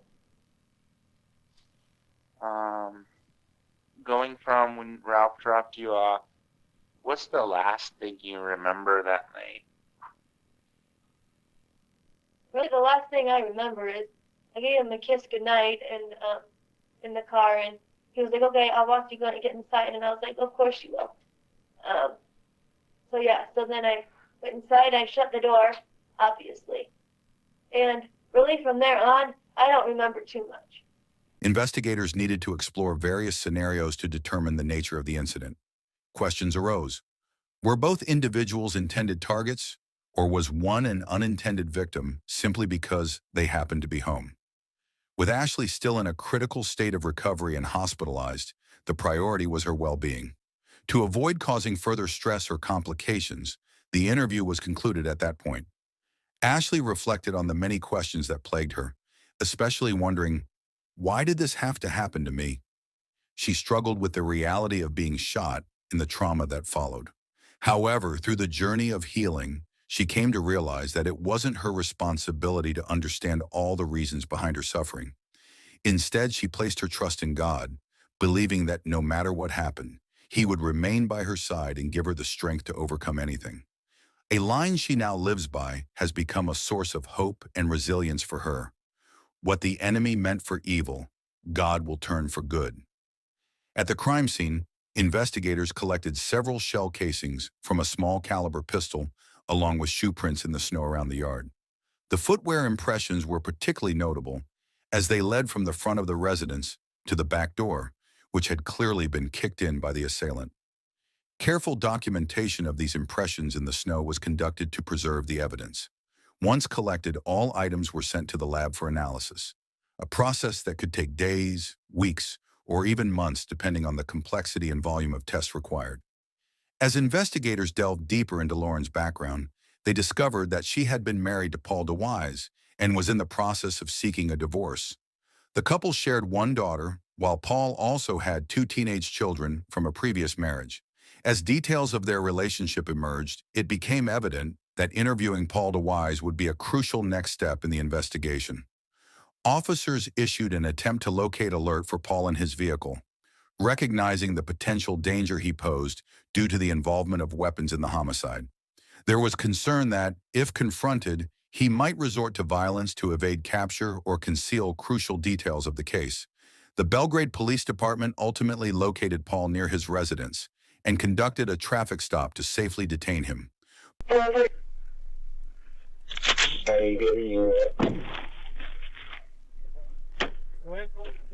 open up the door. Keep both hands up. Open it with the outside. Okay, go ahead and get out. This is not time to think. Get out. Hands up. Sure. Hands up. Walk over here. Turn around. Look away from me. Walk backwards. Keep coming. Keep coming. Stop. Get on the ground. Get on the ground. Hands with that guy. Do not move. Do you understand me? Take him to the back of my car. All right.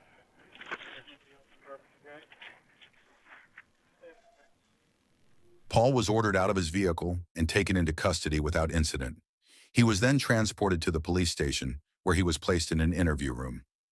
Detectives promptly began the process of questioning him as part of the investigation.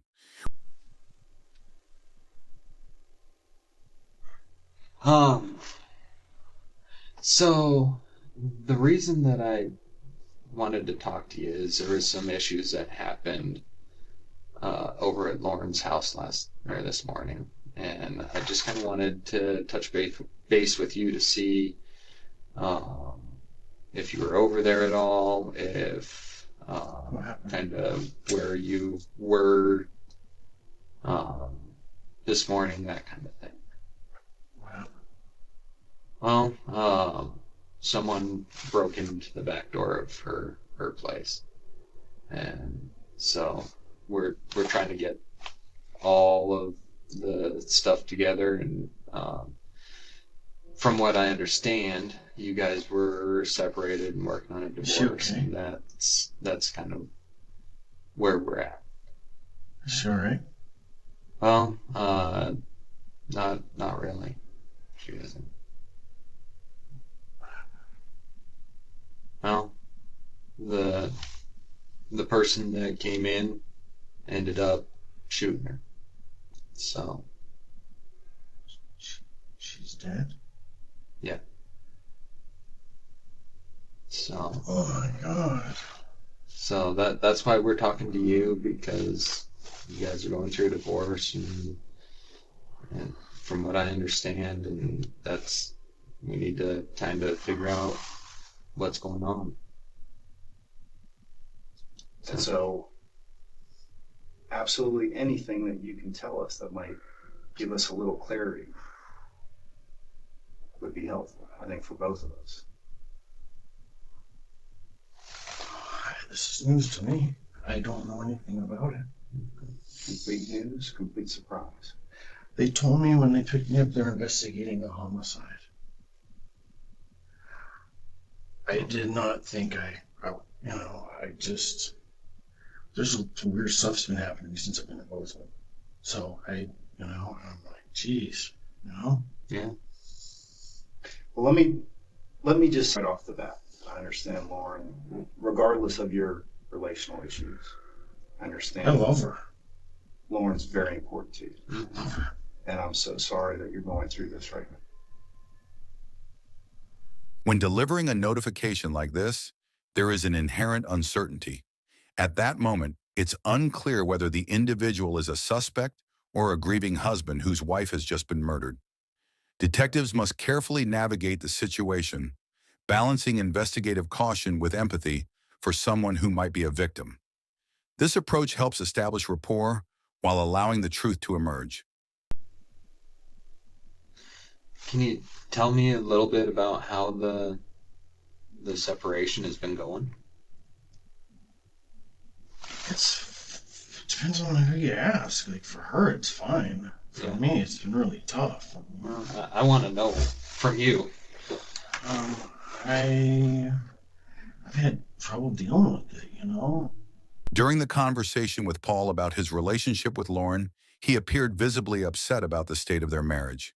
He expressed frustration over their separation and revealed that he had been actively trying to reconcile and bring them back together. His emotions were evident as he spoke about the difficulties they were facing. Can you, let's just start with a basic timeline. So what about last evening, last night, as detailed as you can, say from the end of dinner time? Tell me about what you did. I fell asleep again. I'm not sure how long I slept. What time do you think you went to bed?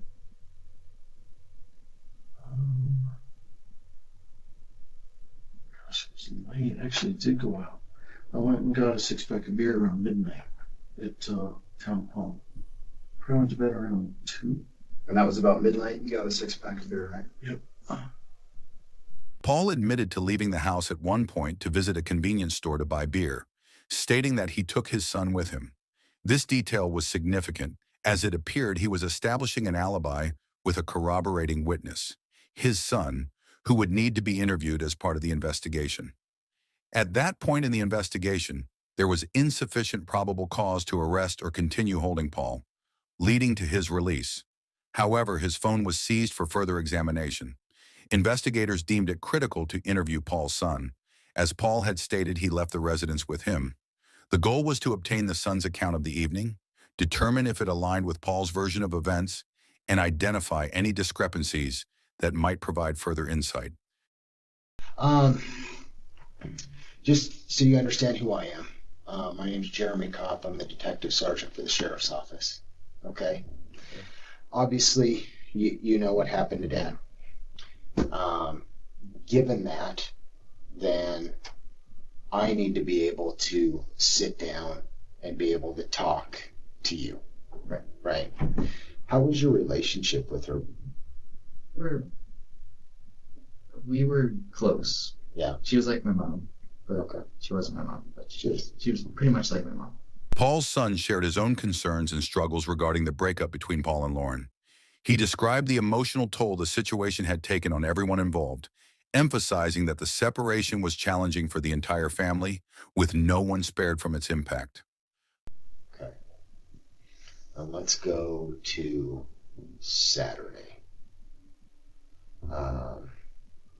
And just walk me through Saturday. Okay. Day before Sunday. So Saturday, let's see, I got up around like maybe 12-ish, around 12. The juvenile son's initial account was relatively consistent with Paul's description of the day. He mentioned engaging in routine activities, such as playing video games, going for a run, and accompanying his father to the gas station to purchase beer. Why'd you go? I just go with him, just because. Yeah. I mean, do you hang with your dad quite a bit? Yeah. You and your dad pretty tight? Yeah. So we just... Fair enough to say. Just whatever we do, yeah. Is it just you and Dad then going on the beer run? Mm-hmm. Okay. So you don't recall hearing any doors or anything open when you go to bed? Right. Everything's quiet. Okay. So it's important that you and I, as we kind of work through the details, that we're completely truthful with each other. Right. Okay? That's pretty important. Right. What do you think happened? She was in her home sleeping, and as I know from what my dad told me, body, it could have been drugs or whatever, I don't know. Yeah. As far as I know, it could be drugs. I don't know. Who do you think could do something like that? No guesses.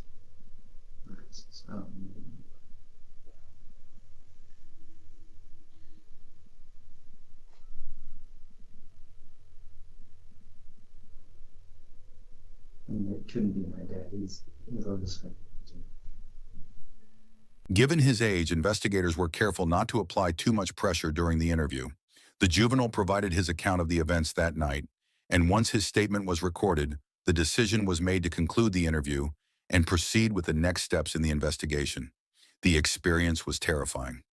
Guards were stationed by the teller window for protection, and the individual was escorted to their car for safety. Belgrade police even patrolled near their home to ensure the family was secure. The most frightening aspect was the realization that their family might now be in danger. It was an overwhelming and surreal experience, something that seemed unimaginable until it happened. The shock was magnified by the personal connection, as the victim had been a close and trusted friend. During the early days of being an inpatient, a constant fear lingered, the worry that someone might return to finish the job. This fear was so intense that a family member stayed in the room at all times for reassurance and safety. Despite the fear and uncertainty, faith became a source of strength. It was a time to lean on trust, often praying, "I don't understand why this has happened, Father, but I will trust in you and continue to lean on you." This unwavering reliance on faith provided a sense of comfort amid the chaos. The investigation initially lacked clarity on who the primary target of the attack was. However, there was reason to believe that Ashley's boyfriend, Ralph, might have been the last person to see her that night, making him a critical figure in piecing together the events leading up to the incident. So, Ralph, I'm a detective with the sheriff's office, and I did some of the processing of the scene at the house. And so I have some information and I have some questions about stuff that I saw there. It became crucial to determine what Ralph knew about the events of that night, as his insights could provide vital information to the investigation. So tell me, when did you guys start dating? Roughly December last year, so a year and change ago. Okay. Just over a year. Okay.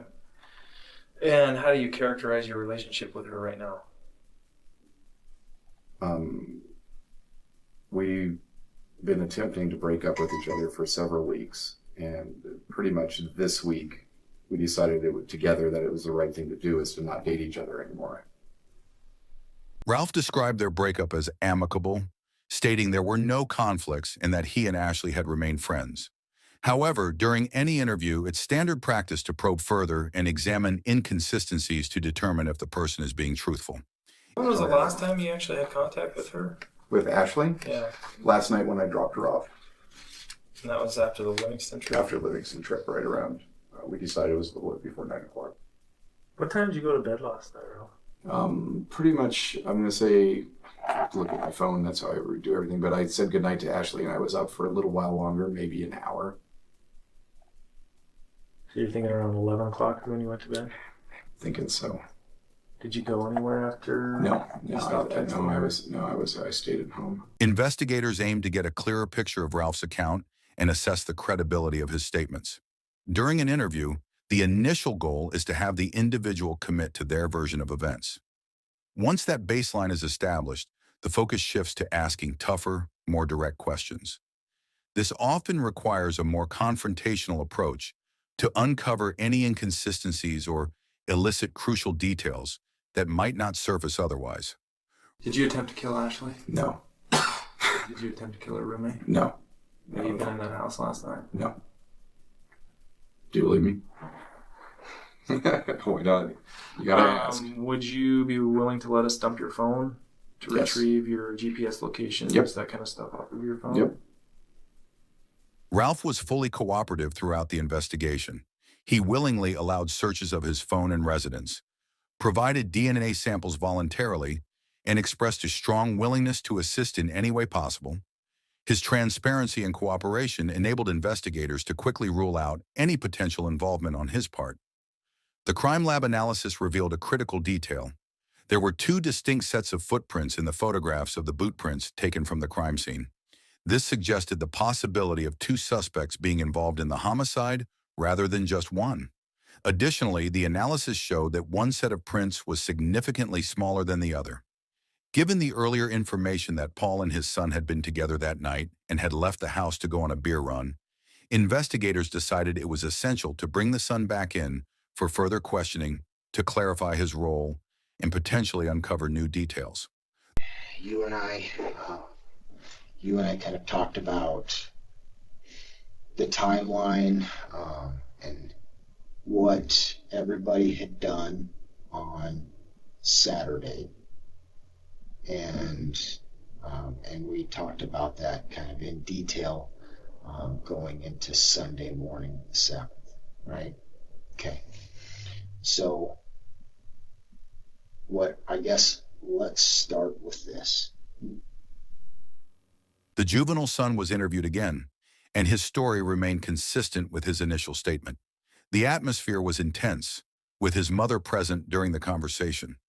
It was evident that he might know more than he was sharing, so efforts were made to create a supportive and comfortable environment to encourage him to open up and provide further details about what had happened. Okay. That's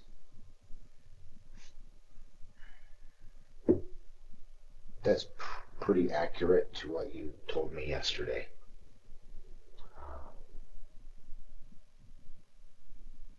Which is unfortunate because I don't think that's actually what happened. And I was hoping that today you and I could break through that and we can talk about what actually happened. Because if I can't get you to be honest with me, I can't help you. And I don't believe that you're being completely truthful with me. And I don't know exactly why. But I'm not willing to give up on you. I think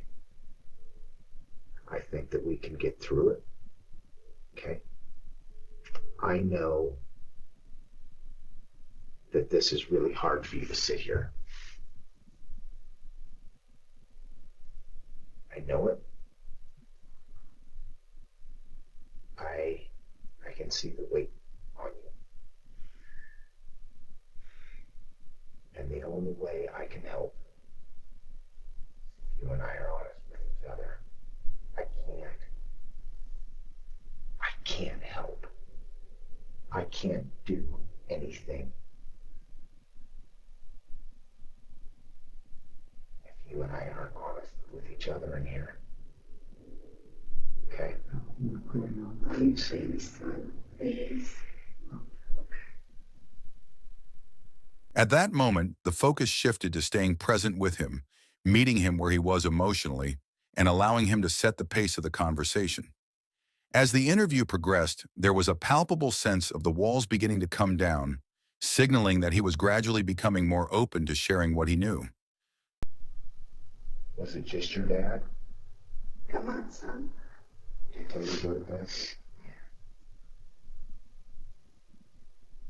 And then what did he tell you? Oh.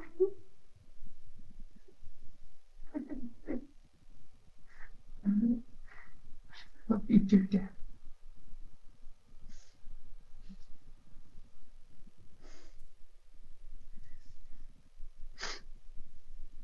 You knew what he was going to do. I know that I can't do that. I'm going to lose you again. You did tell me. Dad would have stopped him. I would have totally stopped him. Was it you or him? Tell me. Was it?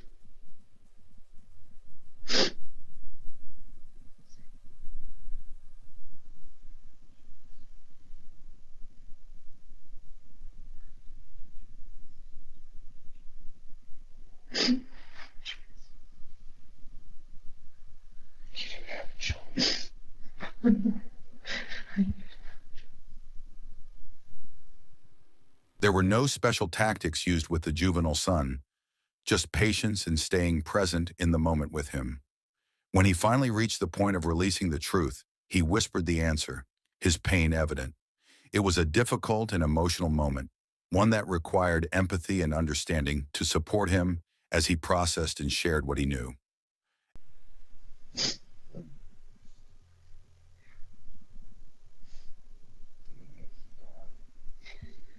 Choice. I was afraid for my sisters. I know you were. I didn't have a choice. I had to. After the initial breakthrough, the conversation began to flow more naturally. Once the door to his emotions and memories cracked open, it gradually became easier to widen that opening. He started to disclose more details, allowing the investigators to piece together a clearer understanding of the events. And then how far did you go back?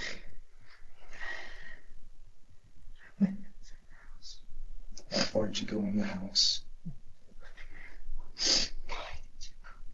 Could you see the stairs? Could you see the stairs? Yeah. Could you hear him? Yes. What'd you hear?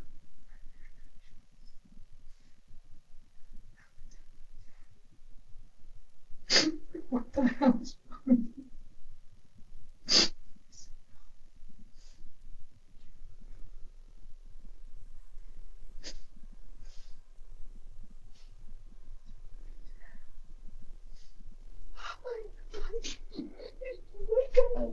brother is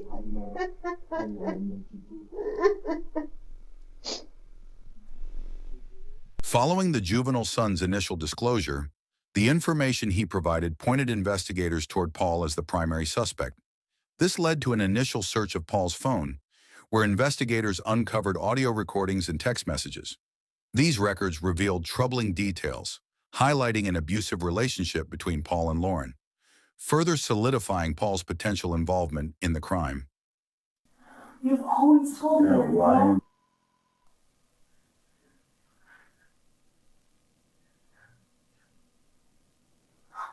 That's what I'm talking about. I'm trying to express myself now. You're such a lying piece.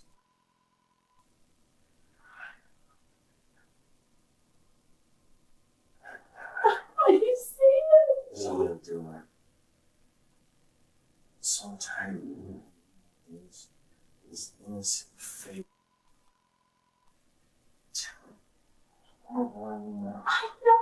I've done everything for you. I've given up everything for you. And the only thing you ever cry about is you. That's it. And you know what? I'm gonna.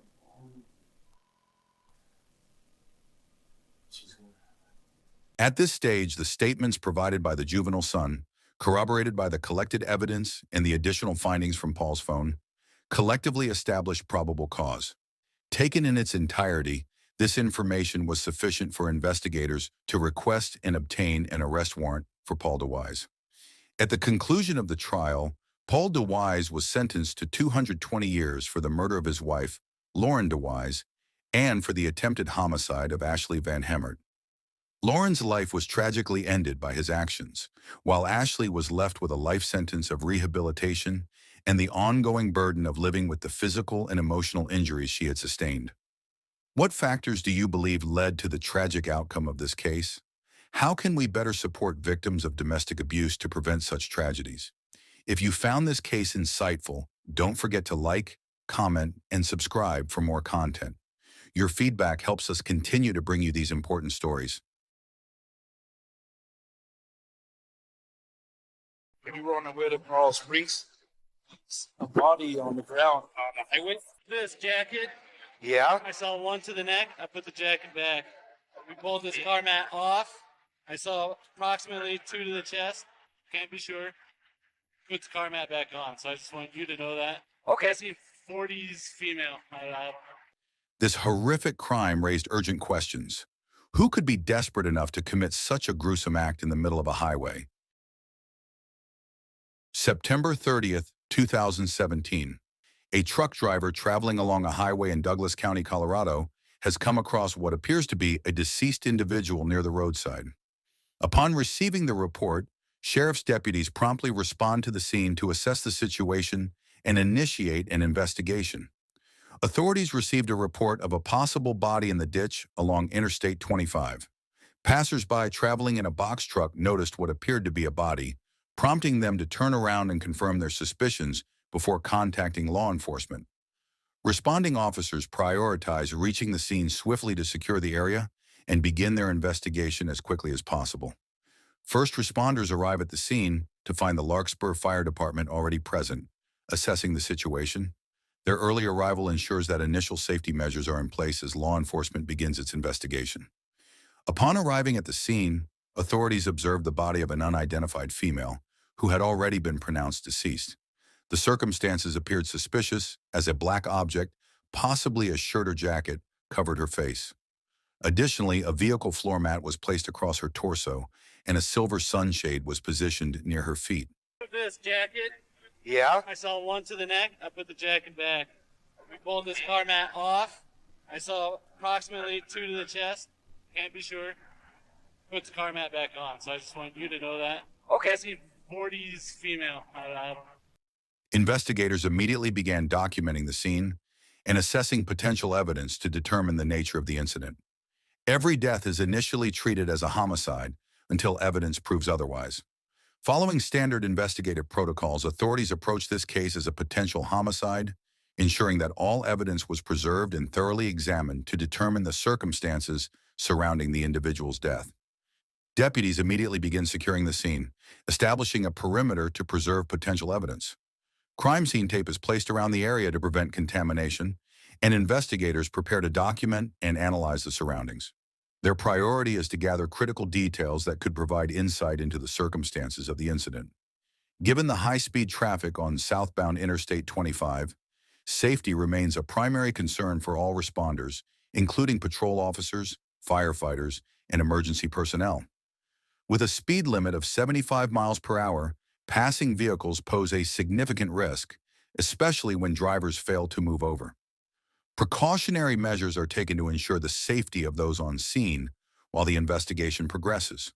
With the scene secured, detectives arrive and initiate their investigation, carefully examining the area and gathering information. As they delve deeper, they begin to uncover details that may shed light on the potential cause of death, piecing together clues to form a clearer picture of the events leading up to this moment. Every potential clue is crucial and could provide the breakthrough needed to solve the case. Approximately 2 holes in the shirt, so I'm guessing 2 in the chest. I put the mat back. I lifted the right leg just to check for any rigor mortis. All that's set. Talked to the doc on the phone in Cass Rock. She put the time down like about 10:30. I can write solo for you guys. Yeah. How long do you think she was here? Hours. Hours. Yeah, that body is so cold and stiff. Okay. Yeah. Anybody else been up here besides you guys? Discovered, but I don't. He said there was like a white truck a couple miles up that way, parked on the right shoulder. Like, I don't know if it's involved, but it's, it's up there. He said, maybe it's something it's going with. They opposite side, like Parkman said, like, I don't know. The witnesses said they remember a white Ford F-150 parked off to the side and abandoned up there. So that white truck may be involved in this. Do you want me to go up and check on that white truck, or do we got anybody to check on it?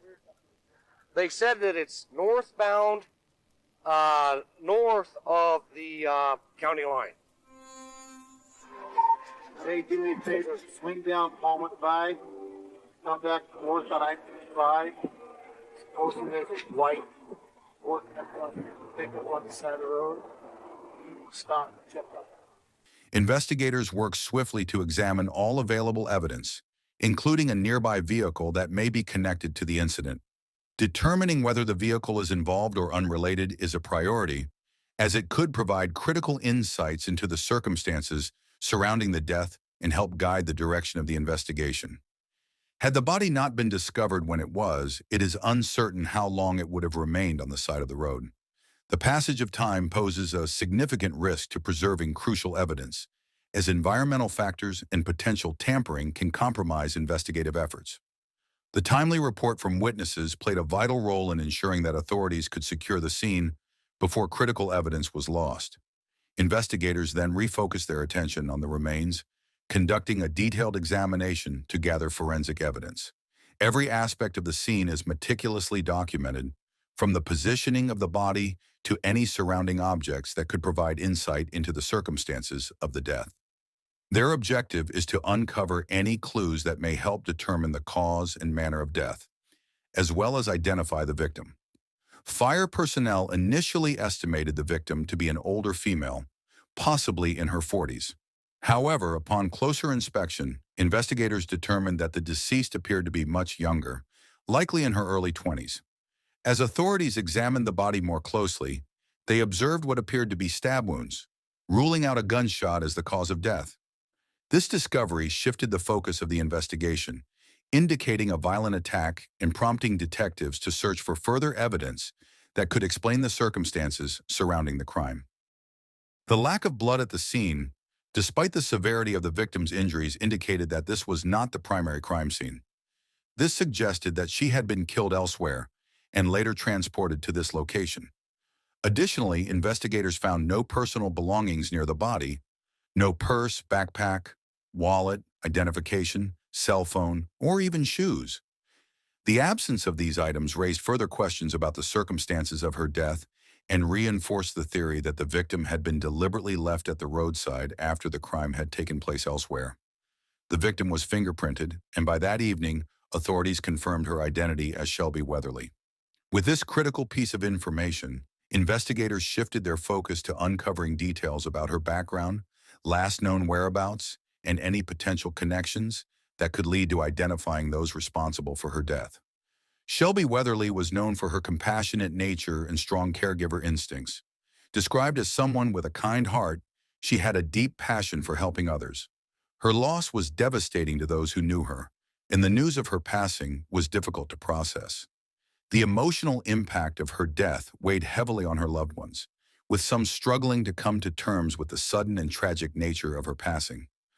For at least one person close to her, the grief was so overwhelming that it led to hospitalization, underscoring the profound effect she had on those around her. Shelby Weatherly was deeply cherished by those who knew her. Having been a part of her life since childhood, friends and family watched her grow into a young woman full of laughter and a love for the moment. She was known for her joyful spirit and ability to brighten the lives of those around her. The news of her tragic passing was absolutely devastating, leaving loved ones grappling with shock and unanswered questions. The loss of someone so young and full of life created an overwhelming sense of emptiness, as those closest to her struggled to comprehend why this had happened. Back at the crime scene, investigators worked meticulously to gather evidence, searching for clues that could reveal what happened to Shelby Weatherly. Forensic teams examined the area, determined to uncover where the crime took place and who was responsible. Every detail was crucial in piecing together the truth behind her tragic death. Investigators recognized the need to deploy significant resources to gather as much information as possible about Shelby Weatherly. Their primary goal was to piece together her last 24 hours, hoping to uncover critical details about her movements and interactions. However, without a confirmed crime scene, the investigation became far more challenging, forcing detectives to work backward. Early on, there was a growing concern that this type of homicide, where key evidence and locations remained unknown, often proved difficult to solve. Detectives from the Douglas County Sheriff's Office have launched an investigation into the murder of 24-year-old Shelby Weatherly. With limited evidence at the initial scene, authorities are working to piece together the circumstances leading to her death, determined to uncover the truth and bring those responsible to justice. Investigators attending Shelby Weatherly's autopsy were met with the horrific reality of the attack. Her body was covered in stab wounds, with the most severe concentrated on her head, face, neck, and chest. The level of violence was staggering, one of the most extreme cases witnessed in an 18-year career. The sheer force used was evident, with at least one stab wound piercing her lip and knocking out a tooth. The findings reinforced the severity of the crime and the urgency to identify the perpetrator behind such a vicious act. Shelby Weatherly was a young woman with long blonde hair and striking features, often described as attractive and full of personality. She was the center of her mother's world, her only daughter, her only child. In the days following the devastating news of her death, grief consumed her family. The weight of the tragedy left them in a state of shock, struggling to function as their thoughts remained fixated on the heartbreaking reality of what had happened. Fearlessness seemed to define Shelby Weatherly's spirit. Growing up in Phoenix, she spent countless hours swimming, moving through the water with ease, almost as if she belonged there. Summers often meant trips to the coast, where she embraced the ocean without hesitation. Even when warned about the power of the waves, she remained undeterred, learning firsthand but taking it in stride. Her adventurous nature and willingness to face challenges head-on reflected the fearless outlook she carried throughout her life. Family members often serve as vital sources of information in an investigation, especially when the victim leads a transient or nomadic lifestyle. In cases where an individual lacks stable roots, close relatives, such as parents and siblings, are often the only ones with insight into their whereabouts, routines, and social connections. Naturally. Yeah. If you didn't, there's something wrong with you. Yeah. Who are her friends that she'd be hanging out with? She never really went out with anybody that I knew about. The last 3 or 4 months, I'd heard from her very little, which was unusual because she used to call me all the time. She lived at home until January of 2016. Yeah. Ended up homeless. and lived almost downtown Denver. Possible that we can't people who may have seen or talked to her. Her boyfriend that she became involved with at some point, he called me last night and said he had just seen it on the news. What do you have to say about that? He's freaking out pretty much. Had a domestic issue with Shelby and he went to jail. Mm-hmm. So since he got out about a month ago, he's been in contact with me a few times. Had I heard from her, do I know what's going on with her? When you first talk to him, you think he's, pretty much normal. But then after you talk to him for a while, you begin to realize there's something not quite right with him. Their knowledge becomes crucial in piecing together the victim's movements and identifying potential leads that could aid the investigation. Homicide investigations often begin by looking at those closest to the victim, as most victims are killed by someone they know rather than a stranger. In cases involving female victims, authorities frequently consider individuals with a history of domestic issues, particularly anyone the victim had sought protection from. Protection orders exist for a reason, often indicating prior threats or violence. In this case, that led investigators to an immediate person of interest, someone with a documented history of conflict with Shelby Weatherly. You know where he stayed? I don't. Exactly, Well, here's his phone number and his hotel room, but I just don't know what hotel he's in. Would you feel comfortable taking him back and asking him what hotel? Sure. So, can you guys tell me anything that you guys know at this point, or how many wounds does she have? She did have multiple wounds around her head and her neck area. Cut her throat? That's likely what killed her. Yeah. Wow. Delivering the news of a loved one's murder is one of the most difficult responsibilities a law enforcement officer can face. Informing a mother that her daughter has been killed is an unimaginable moment, bringing unbearable grief. We're still trying to do everything right by her. Yeah. Both for her and for the next Shelby. So there's not a next Shelby. Appreciate it.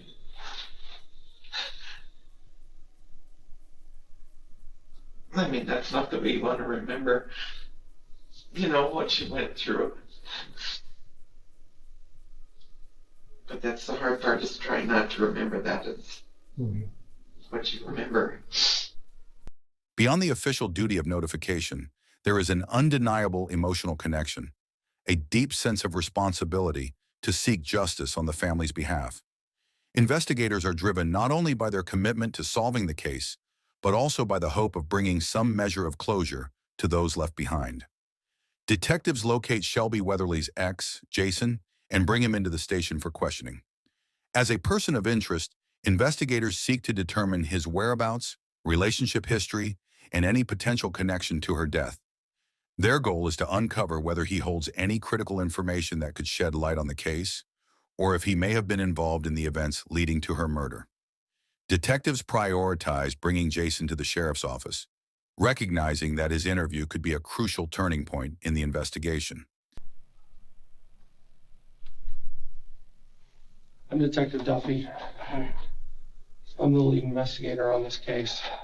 Where do you work at? The TA truck stop. How long have you been staying at the Howard Johnson? This is my second month. What about before that? Oh yeah, I was incarcerated. What was that for?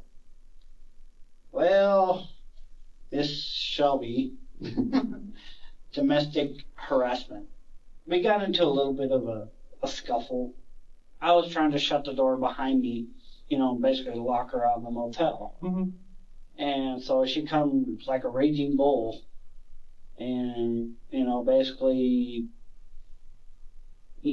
got into a scuffle and, so she falls on the ground outside the doorway in the motel. Mm-hmm. And, there were no marks on either one of us. As a person with a potential connection to Shelby Weatherly, his statements could provide key insights, either eliminating him as a suspect or uncovering vital information that could lead investigators closer to the truth. Given Jason's history of disturbances and prior arrests related to Shelby Weatherly, as well as his documented violent past with her, investigators had numerous pressing questions. His previous interactions with Shelby raised serious concerns, making it critical to determine whether he had any involvement in her death. Last time you saw her? The last time I ran into her was maybe a week and a half ago on the bus. I didn't really get to talk to her much, but we had a long, extended conversation on Facebook about 4 days ago, and she was supposed to meet me up at my work, and on my lunch break, and never seen her again. What day was she supposed to be there? What was it, the 20? Well, we talked on the 28th, and so it would have been the 29th. And to be real clear, she was supposed to meet you at 6 p.m. on the 29th. At 6 p.m. on the 29th. It's real important because we're trying to track her last 48 hours prior to her death. And you know what day we found her? The 30th. The 30th? Yeah, we found her on the 30th. Detectives aim to establish a timeline, verify his whereabouts, and uncover any possible motive that could connect him to the crime. So I need to know from Friday morning, from the time you got up, to Saturday night, everything you did, everyone you talked to, everywhere you went. Where did you sleep? Where did you get up? I was at the Howard Johnson. I didn't go anywhere. Okay. Did you go to work at all that day? Friday? I got my schedule all screwed up. I forgot that I was supposed to work midnight to 8 a.m. So you were at work from what time to what time? It was like a 12:45 till 8 a.m. Where'd you go from there? And I grabbed my coffee and went back to the room and passed out.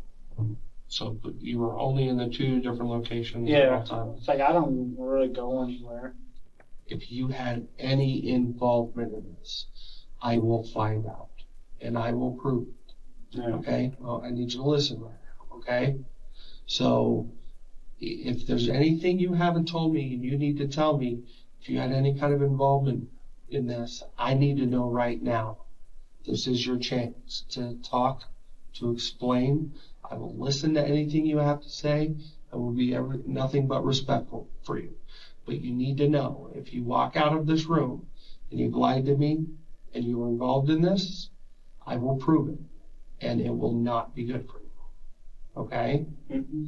So I need to make sure we're really clear on this. Oh, yeah. Okay? Because we will prove who did this. I have zero doubt about this. Yeah. Okay? I can't tell you about the physical evidence and the things we have, but I will undoubtedly prove this. Yeah. So we've been looking for you for a couple days. You're an important interview. That's why we waited. Yeah. So this is your one and only opportunity. I didn't, like I said, I didn't even know anything about this. No. But do you understand what's going to happen if you lie to me? Oh, I understand that. There's a lot of things in life that are explainable. Yeah. Okay? And there's a lot of things that happen that people don't intend to have. Yeah. But when you come into the room and lie about it, any kind of considerations go away. I have absolutely nothing to do with this. Okay. Okay. If you're innocent, you have nothing to worry about.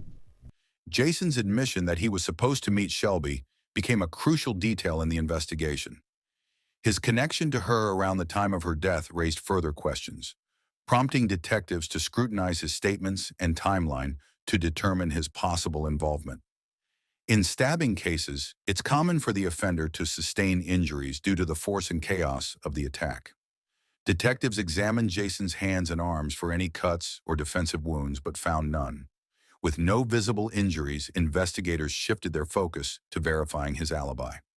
Given the significant blood loss Shelby suffered, cleaning up a crime scene would have been nearly impossible without leaving behind evidence.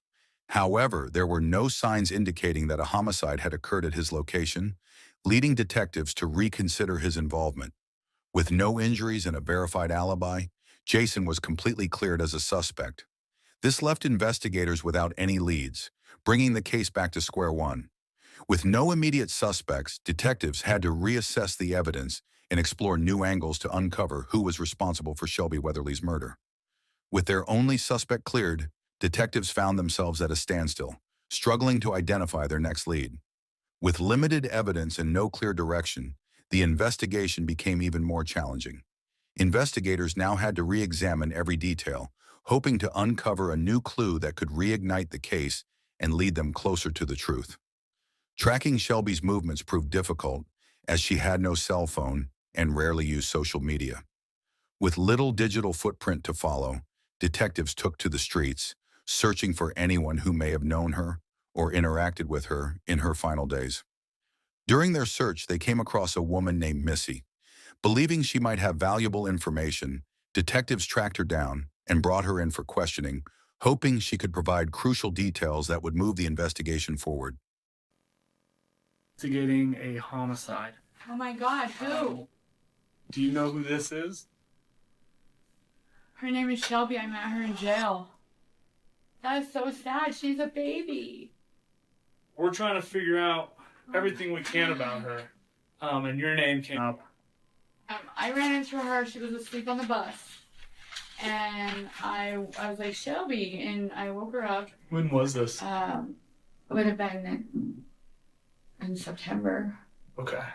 She called me the next day and went to a friend's house, James. And he said he invited us to go swimming. I don't think it was his house. It was his daughter's or something. Okay. She was going to order us pizza.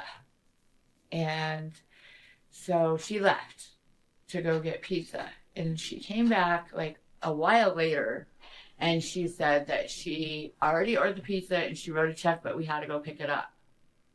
But come to find out, she supposedly, I guess she stole those checks from James. He was pretty mad at her. She messed up like his whole situation with him being able to have a place to stay and stuff because of stealing. Missy described James as being incredibly angry over a recent incident, which immediately raised concerns for investigators. Like, I've hung out with him a few times, and he gets really mad. Like, he throws a fit, and I'll just be like... You said he was really mad at Shelby. If 10's like as angry as you can be, and 0 is you're asleep, where would you put him about how angry he was over that? Like he was like 9. Like he was angry. Although the exact motive behind Shelby's homicide was still unclear, his intense reaction made him a person of interest. Detectives now had a new lead to pursue, shifting their focus to James in hopes of uncovering his potential connection to the crime. Given the extreme violence of the attack and James's known anger issues, investigators couldn't ignore the possibility of his involvement. The nature of Shelby's murder suggested intense rage, aligning with what had been described about James's temperament. This connection prompted detectives to dig deeper into his background, movements, and any potential ties to Shelby, questioning whether his anger had escalated into something far more deadly. Using the information provided by Shelby's friend Missy, investigators tracked down James and brought him in for questioning. First off, I just want to show you a picture and see if you know who this is. I met this girl. Okay. She told me her name was Shelby. Okay. Where did you meet Shelby? Shelby. Missy actually brought the girl. Met Missy. We were going grocery shopping that day. Missy had the girl with her. Kind of pawned her off on me. Okay. And she helped me tote the groceries back to the house. Okay. We fixed dinner. We ate. Missy was supposed to be there, and she never showed up. So it ended up being me and Shelby there. Any contact with her since that night. I found out later on that she stole some stuff from the house. Okay. My brother-in-law's while she was there. Okay. They were actually out of town for 2 weeks during that time. Okay. We actually looked for her for a couple of weeks and could not find her. Okay. And why were you looking for her? Because we found out she had taken some stuff. Supposedly she took some checks or something. Okay. That's all. I never did find out anything else about it. I know she was a little sticky-fingered, you know. Her stealing checks didn't work out too well. As a person of interest, detectives aimed to determine his whereabouts, his relationship with Shelby, and whether he had any involvement in her murder. His behavior, responses, and potential inconsistencies would be closely examined as they worked to uncover the truth. James's account of events was far more subdued than what Missy had described. He downplayed his anger, presenting a version that seemed less volatile. This was not unusual, as individuals often minimize their actions and emotional reactions when questioned by law enforcement. However, given the violent nature of Shelby's murder and the concerns raised by Missy, investigators knew they needed to dig deeper into James's background and actions to determine whether he had any involvement in her death. The last thing, I noticed you're wearing some long sleeves. Yes, sir. Okay. Do you mind if I check out your forearms and stuff like that? Yeah, you don't need to. That's cool. I use drugs, bro. I'm in drug court. I don't care about the drugs. I'll be real honest. I don't care about the tracks, nothing like that. Right? Right. You know, I'm just more interested in your hands and your forearms. I'll show you, but I do got some track marks. That's fine. That's the least. Do you mind if Detective Walker gets some photos of? No, I don't. You ain't taking no photos of me, bro. I don't take photos, period. Even I don't let my family take photos of me. All right. But, I mean, if y'all want it, y'all can get a search warrant or something. I ain't done nothing. During their examination of James, investigators noted that he had no injuries on his hands or arms, injuries that would typically be expected in a violent stabbing. Additionally, the supposed motive regarding a stolen check did not hold the weight it had initially seemed to. As detectives analyzed the situation further, it became clear that James was unlikely to have been involved in Shelby's death. With no evidence tying him to the crime, he was ultimately eliminated as a suspect, leaving investigators once again without a clear lead. At that moment, frustration among detectives was at an all-time high. They were faced with a violent and senseless murder, but had no viable leads to pursue. Each potential suspect had been ruled out, leaving the investigation at a standstill.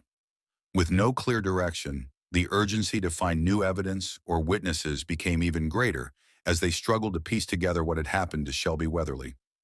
Meanwhile, Shelby's family quietly laid her to rest, a moment filled with deep sorrow, yet offering a chance for loved ones to come together in grief and remembrance. Despite the overwhelming sadness, the gathering allowed them to share memories, offering comfort in the midst of their loss. One family member recalled spending time with Shelby as a child, describing her as a spirited and playful girl, a true firecracker. She had a mischievous side, hiding her grandmother's slippers under the bed just for laughs. Her energy, joy, and love for life were qualities that made her unforgettable, something her family would always cherish and deeply miss.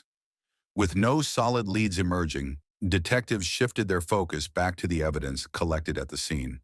Every detail was re-examined in hopes of uncovering something previously overlooked, anything that could point them in the right direction.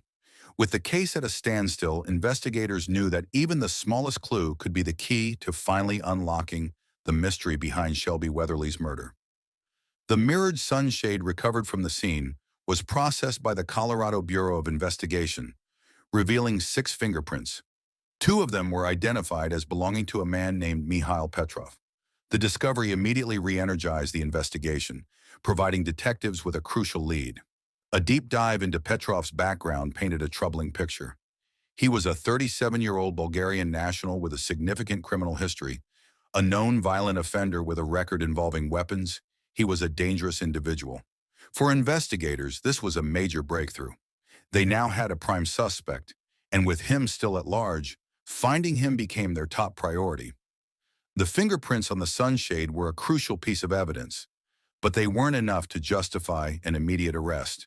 Simply having fingerprints at the scene did not definitively link Mikhail Petrov to Shelby Weatherly's murder. Investigators needed more, something that could establish his involvement beyond presence alone. Their first priority was uncovering any connection between Petrov and Shelby, hoping to determine whether they had crossed paths, and if so, what role he may have played in her final moments. Mikhail Petrov listed the East Europe market as his address on his driver's license, prompting investigators to conduct physical surveillance on the location. As they observed the market, they noticed that Petrov was a regular visitor, coming and going frequently. He was seen there daily, often sitting on a couch inside, suggesting it was a familiar and comfortable space for him. Detectives monitored his movements closely, looking for an opportunity to bring him in for questioning while gathering more evidence to solidify his connection to Shelby Weatherly's murder. close. What kind of language do you guys? This Bulgarian? This is Bulgarian. Yeah, it's East European. This so they sell Bulgarian food here. Yeah, Serbian, Bosnian. An undercover detective approached Mikhail Petrov, using the opportunity to observe him up close. The brief interaction allowed investigators to assess his demeanor and confirm his presence at the market, bringing them one step closer to making their move.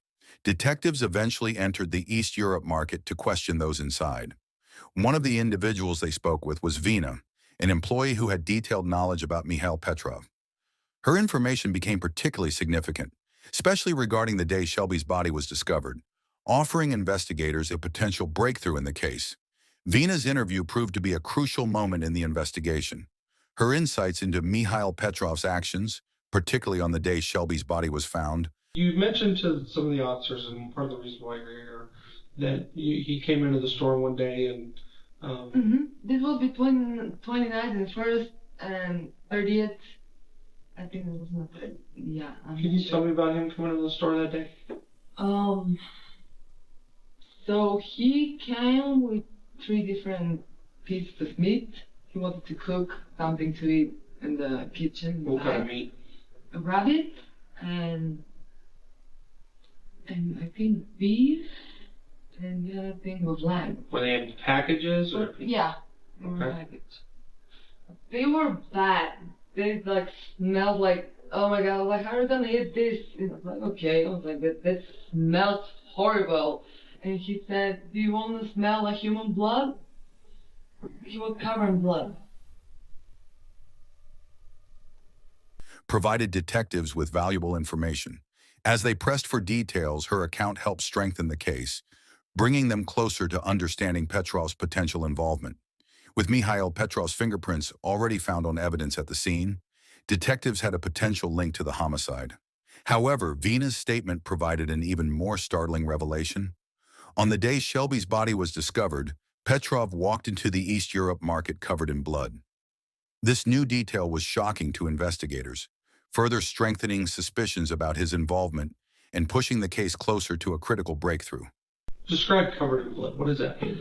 His right leg and a little bit on the left, and his hand. I don't remember what he said when I asked him, how am I supposed to smell a human? Why do you have human blood on you? Well, so he's in there and he's mentioning, and he's covered in blood. And you said you saw blood on his hand? Yeah, but he was carrying the meat at the same time, and I thought that he's joking. Given the outrageous nature of Mikhail Petrov's statements, Vina initially didn't believe him, nor would most people. His claims were so extreme that they seemed almost unreal. I think 2 or 3 days after that, he said, I think one of the people I killed is on the TV right now, one of the girls. I don't watch TV. So he was talking about a body somewhere. And that was a different day than when he was covered in blood. Yeah. Okay. How many days later was that? For sure 2 days after. I never turned the TV on, and then my boss said, I know the girl because from the TV, but I actually know the girl from the store. And then they told me that she's killed. And you're sure he said that it was one of the girls he killed? Yeah. You ever seen him with a knife or playing with a knife?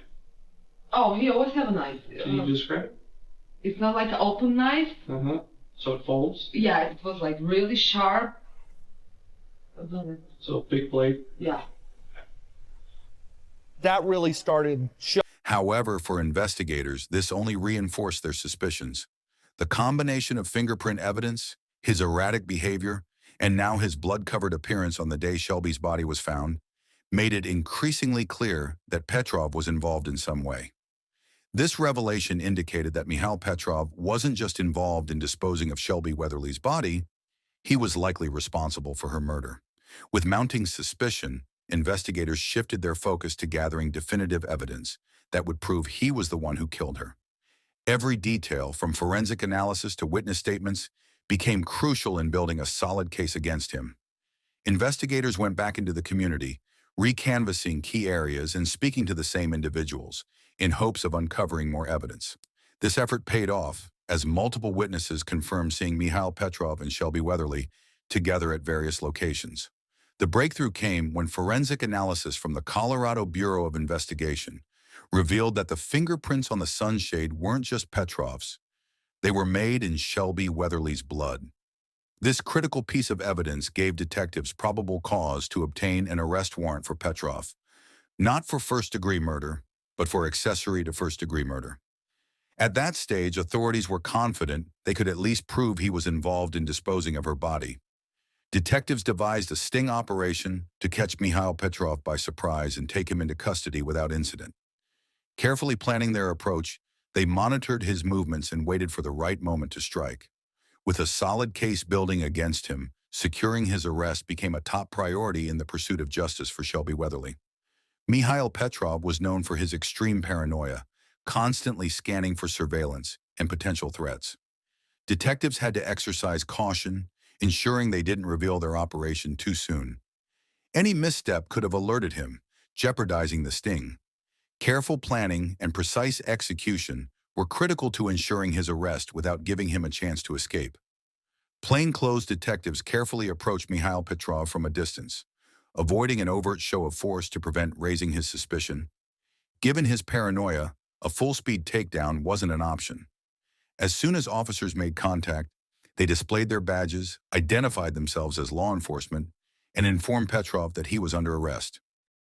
The situation escalated instantly. Petrov began screaming that he hadn't done anything and even yelled for officers to shoot him. He resisted violently, forcing multiple officers to restrain him. A struggle ensued, but despite his efforts, detectives managed to get him into handcuffs, bringing an intense and dangerous arrest to a successful close.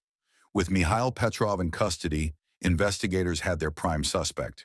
His arrest marked a crucial step toward uncovering the truth and securing justice for Shelby Weatherly. Despite having Mikhail Petrov in custody, key pieces of the investigation were still missing. The crime scene remained unknown, and the murder weapon had yet to be recovered. Crucial evidence was still needed to build a solid case for prosecution. A major focus became determining how Shelby was transported to the location where her body was discovered. Investigators soon learned that, just one day before her body was found, Denver police had investigated a suspicious vehicle in a southeast Denver neighborhood, a lead that could provide critical answers. Denver police had attempted to stop the suspicious vehicle, but when it fled, their no-chase policy prevented them from pursuing it. Douglas County detectives suspected this could be the car Mikhail Petrov used to transport Shelby Weatherly's body. Investigators working in the area uncovered a crucial lead, a neighborhood app where residents had shared photos of both the vehicle and an unidentified individual in the area. Another witness reported seeing a man inside the car, with a mirrored sunshade partially covering the front and side windows, matching the sunshade found at the crime scene. Detectives worked closely with witnesses to secure these photos and posts, gathering key evidence to link the vehicle to Petrov and Shelby's murder. Investigators immediately recognized the man in the photographs as Mikhail Petrov. Witnesses also reported seeing him in various areas of the neighborhood, discarding items from the vehicle. In one of those locations, detectives discovered a plastic bag containing several objects. The most significant find was a front tooth. Forensic analysis, including DNA testing and examination by a forensic dentist, ultimately confirmed that the tooth belonged to Shelby Weatherly.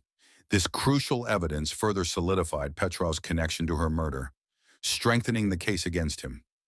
Investigators then learned that police in Aurora, Colorado, had impounded the blue car just 18 days after Shelby Weatherly's murder due to a stolen license plate. Seizing the opportunity, detectives meticulously examined the vehicle for any evidence linking it to Shelby's death or its use in transporting her body. The search required extensive effort, but a breakthrough came when they examined the passenger side seatbelt. Upon pulling it out, investigators discovered visible staining embedded in the fabric, consistent with blood. This discovery brought them one step closer to directly tying the vehicle to the crime. Further examination of the vehicle revealed even more critical evidence. Investigators found drops of blood between the center console and the seats, as well as blood beneath the door panels. These findings left little doubt. Mikhail Petrov was responsible for Shelby Weatherly's murder. With mounting forensic evidence directly linking him to the crime, detectives had what they needed to move forward with prosecution. After gathering all the physical evidence and piecing together the case, investigators formally charged Mikhail Petrov with the first-degree murder of Shelby Weatherly. With overwhelming forensic proof linking him to the crime, the case against him was solid. Upon his arrest, Petrov immediately requested an attorney and refused to speak with detectives, bringing the interrogation to an abrupt halt. Investigators believe that in the early morning hours of September 29th, Mikhail Petrov encountered Shelby Weatherly somewhere along Colfax Avenue in Aurora. It is suspected that they went to another location, where he either engaged in or was about to engage in an intimate act with her. At some point, he became enraged and violently attacked Shelby, beating and stabbing her repeatedly. Once she was dead, Petrov likely used nearby clothing to redress the lower half of her body before placing her in the passenger seat of his blue vehicle. He then used a sunshade to conceal her body as he attempted to determine where to dispose of it. Investigators believe he initially drove to a neighborhood in southeast Denver, where multiple witnesses reported seeing him. Denver police responded to a call about his suspicious behavior, ultimately forcing him to flee the area. Still searching for a place to leave her body, Petrov eventually drove onto Interstate 25. That night, dense fog covered the area, providing him the cover he needed to pull over, remove Shelby from the vehicle, and abandon her on the side of the road. Petrov made a minimal attempt to cover Shelby's body before fleeing the area, hoping to avoid detection. Many have asked why Mikhail Petrov killed Shelby Weatherly that night. Investigators believe he derived a sense of power from controlling and harming women. Whether due to frustration, perceived disrespect, or an emotional outburst, something triggered him to lose control. In that moment, he reacted with extreme violence, assaulting and fatally stabbing Shelby in a fit of rage. During his trial, Mikhail Petrov chose to represent himself, showing no remorse for his actions. He displayed a complete lack of accountability, believing he had done nothing wrong. At one point, he even mocked Detective Duffy, laughing at the idea that investigators lacked sufficient evidence against him. His courtroom behavior frustrated the jury, particularly his erratic questioning and overall demeanor. Many jurors appeared uncomfortable, even intimidated by him. Despite this, they remained focused on justice. In the end, Mikhail Petrov was found guilty of first-degree murder and sentenced to life in prison for the murder of Shelby Weatherly. Shelby's mother recalled her love for the mountains, her excitement for exploring new places, and her adventurous spirit. Those fond memories, her kindness, her laughter, and the joy she brought to others are what keep her spirit alive. It's the stories shared by loved ones that truly capture who she was, a generous and fun-loving soul whose presence is deeply missed. What are your thoughts on Mikhail Petrov's behavior during the trial? Do you think representing himself played a role in the outcome? How do you think cases like Shelby Weatherly's can help raise awareness about violence prevention? If you found this case compelling, don't forget to like, comment, and share your thoughts below. Your support helps bring more awareness to these stories. Subscribe for more true crime content and stay tuned for the next case. Thanks for watching. On August 13, 2018, in Frederick, Colorado, deputies rushed to check on Shanann Watts and her young daughters, Bella and Celeste, after a frantic 911 call. How you guys doing? What's that? Do you remember me? Yeah. Hey, man. How you been? Hi. You're Nicole? Yes. Okay. What's going on? So my friend, we were out of town for a business trip this weekend. All right. And I dropped her off at 2 o'clock this morning. She's 15 weeks pregnant. She wasn't feeling well, and she had a doctor's appointment this morning at 9, and I told her to let me know if she needed me to take her. She's got 2 little girls. And she was very distraught over the weekend, wasn't eating normally or drinking, and we kept trying to force it on her because she's pregnant. Mm-hmm. Her husband and her supposedly are separating, but she didn't know this. She thought they were just having issues. He disclosed that to me today. Okay. Because I called him and I was like, have you talked or heard from Shanann since she left for work this morning? Because I can't get a hold of her. Concerned loved ones feared something was terribly wrong, and what they found would soon unravel a devastating story. Christopher Watts appeared to have the perfect life. A loving wife, Shanann, who was 15 weeks pregnant with their third child, 2 beautiful daughters, and a stable job. Shanann, an outgoing and driven woman, often shared their seemingly idyllic life on social media. However, as we often learn, appearances can be deceiving. When Shanann and the girls vanished without a trace, concern quickly grew. Despite Christopher urging her not to involve law enforcement, Shanann's friend Nicole insisted, and police were called. Scott, how you doing? How's it going? So this is the only vehicle she would have? Only one that, yeah. She would drive? Okay. Nikki, I'm giving you permission to walk in my daughter's house. Mind if I come in, Chris? Okay. You checked upstairs? She's not there? I just want to make sure she's not passed out somewhere. Is she diabetic? Christopher met them at the home, granting them access, but what they discovered raised more questions than answers. Upon entering the home, the deputy quickly sensed that this was more than a routine welfare check.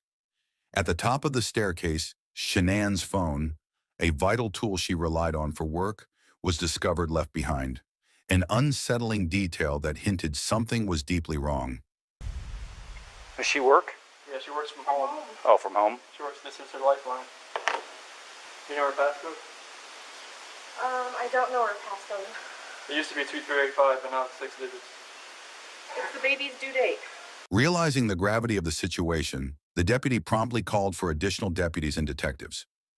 What began as a welfare check had now escalated into a missing persons investigation, with every passing moment raising more concern.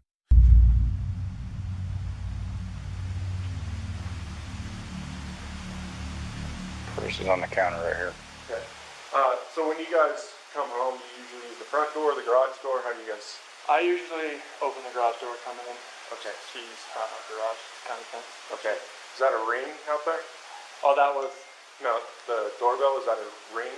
Yeah, doorbell? like when you got a visitor, it does. But I don't think the speaker is on to where you hear it like by. Okay. I guess my question for you is, would it show her leaving with the kid? Chris told deputies that Shanann had arranged a playdate for the girls, but neither their Ring camera nor the neighbor's surveillance captured anyone leaving the house. Inside, unsettling details began to emerge. Shanann's purse containing her medication and wallet was still on the counter. As deputies searched for clues, they couldn't help but notice the home's immaculate condition, a detail that felt out of place. What stood out most was the stripped master bed, an observation that only deepened their growing sense that something was terribly wrong. When I looked at the sheets and the comforters, I don't see anything. It's kind of odd nothing's on the bed, though. Oh, that wasn't on there? No, none of this was on here. It was on there? No. He said when he left, she was in bed sleeping. In bed sleeping? Mm-hmm.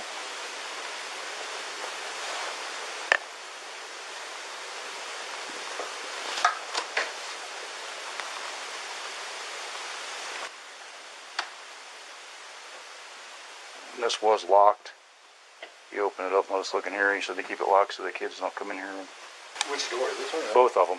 They lock them both so the kids don't get in there and get in the stuff. He said he left it unlocked before and they got in with like Vaseline and made a huge mess. Deputies couldn't ignore Chris's body language as the investigation unfolded. While grief manifests differently for everyone, his lack of urgency, absence of visible emotion, and palpable nervousness stood out, raising quiet but significant suspicions among those present. I have no idea where she would go. All the friends that I know. You contacted them. Chris's neighbor next door graciously invited the deputy and Chris to review footage from his CCTV camera, which captured Chris's driveway.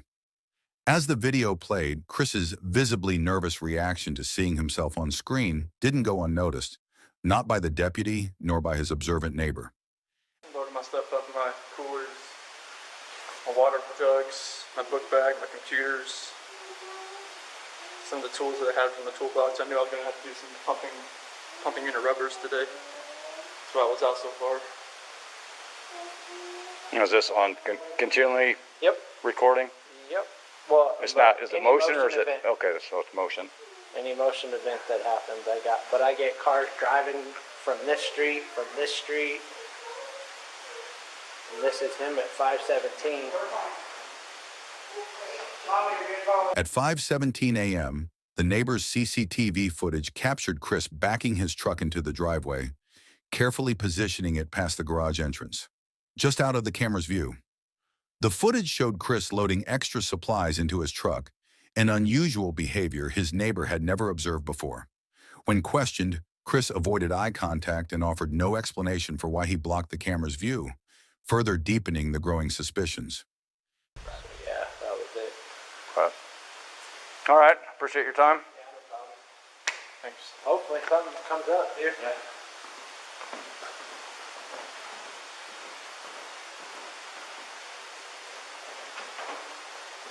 Mind if you just want to go talk to him? I'm going to get his info real quick. He's not after. No.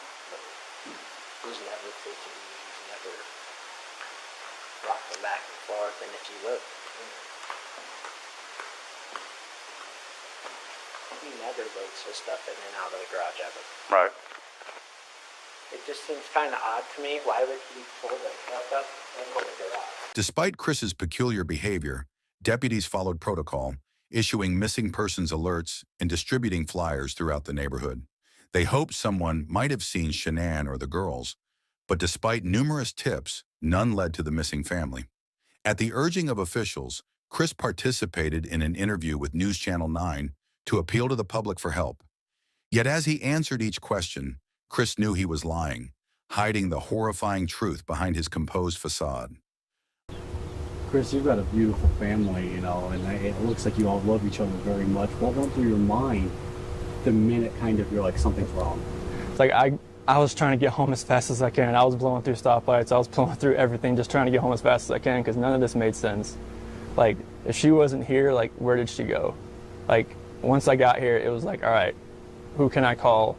Who do I know that she could be with right now? If she went to a friend's house, where could she be staying? And we went through everybody. I mean, just everything in my contact list and her friend's contact list, and nothing has come up. Later that day, Chris agreed to an interview with the FBI and arrived at the station, maintaining a calm demeanor. Meanwhile, the investigation took a significant turn when his co-workers, after seeing the news, informed investigators that Chris had been cheating on his wife. Your marriage and infidelity. Okay. Okay, tell me about it. I have never cheated on my wife. Okay. And I fully suspect she has never done that to me. Oh, okay. Like, she's always been a trustworthy person. I've always been a trustworthy person. I fully expect if we ever thought about straying another way, that we would tell each other before it happened. I think that sounds ridiculous. This revelation added a new layer of suspicion, further complicating the already unsettling case. While Shanann was away in early July for 6 weeks, Chris embraced a bachelor's lifestyle, beginning a relationship with his co-worker, Nicole Kessinger. To keep their affair secret, Chris downloaded a private app on his phone, where they exchanged love notes and intimate photos. Nicole later revealed that Chris portrayed himself as an emotionally abused husband on the verge of separating from his wife. What he failed to mention, however, was that Shanann was newly pregnant. Over the 4th of July weekend, Chris and Nicole spent time together at a Colorado resort, deepening their relationship. During Shanann's final week in North Carolina, Chris joined her and the girls but remained cold and distant. Shanann noticed his lack of affection and growing disinterest in their unborn child. Despite sharing the same space, Chris barely spoke to her. When she confronted him, he offered shallow excuses, leaving Shanann deeply unsettled. Detectives armed with Shanann's phone uncovered the truth about Chris's affair and could begin piecing together his potential motive. However, the most critical question remained unanswered. Where were Shanann, Bella, and Celeste? What do I do to help you walk out of this room and not look like the person who's responsible? You have to trust me that when I tell you that these two beautiful girls right here, I did nothing to them, and to my beautiful wife, I did nothing to her. Like, you have to trust me and believe me. Like, I know you don't know me as a person. You've known me for like 2.5, 3 hours, and I don't know what your opinion is, but you have to realize that these two beautiful girls right here and my wife, I had nothing to do with the disappearance. After 4 hours of intense interrogation, Chris was released but agreed to return to the station the following morning. That day, he picked up his father from the airport and later arrived at the station, where he consented to take a polygraph test, a decision that would prove pivotal in uncovering the truth. And the coolest thing about this is right now, there's only one person in this room that knows what the truth is. And in about 5 minutes, there's going to be 2 of us. So that's the coolest part, okay? And then I can go share that with them out there, okay? Do you know where Shanann is now? No. Are you lying about the last time you saw Shanann? No. How'd you feel? Same as all of it? I think it was the same through everything. The polygraph results came back swiftly, and the outcome was damning. According to the FBI agent, any score below a -4 indicated deception, but Chris's score was an astonishing -18 across all questions. With undeniable proof of his lies, agents brought Chris back in for further questioning. This time, they were certain of his guilt. They just needed him to reveal where his family was.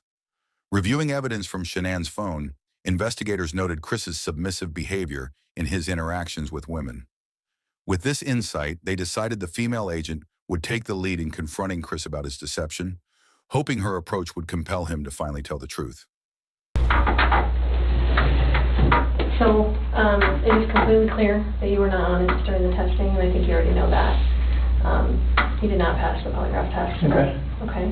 So now we need to talk about what actually happened. And I feel like you're probably ready to do that. I didn't lie to you on that polygraph, I promise. Chris, I know. Chris, stop. It's time. Just stop for a minute. Take a deep breath. I want you to take a deep breath right now.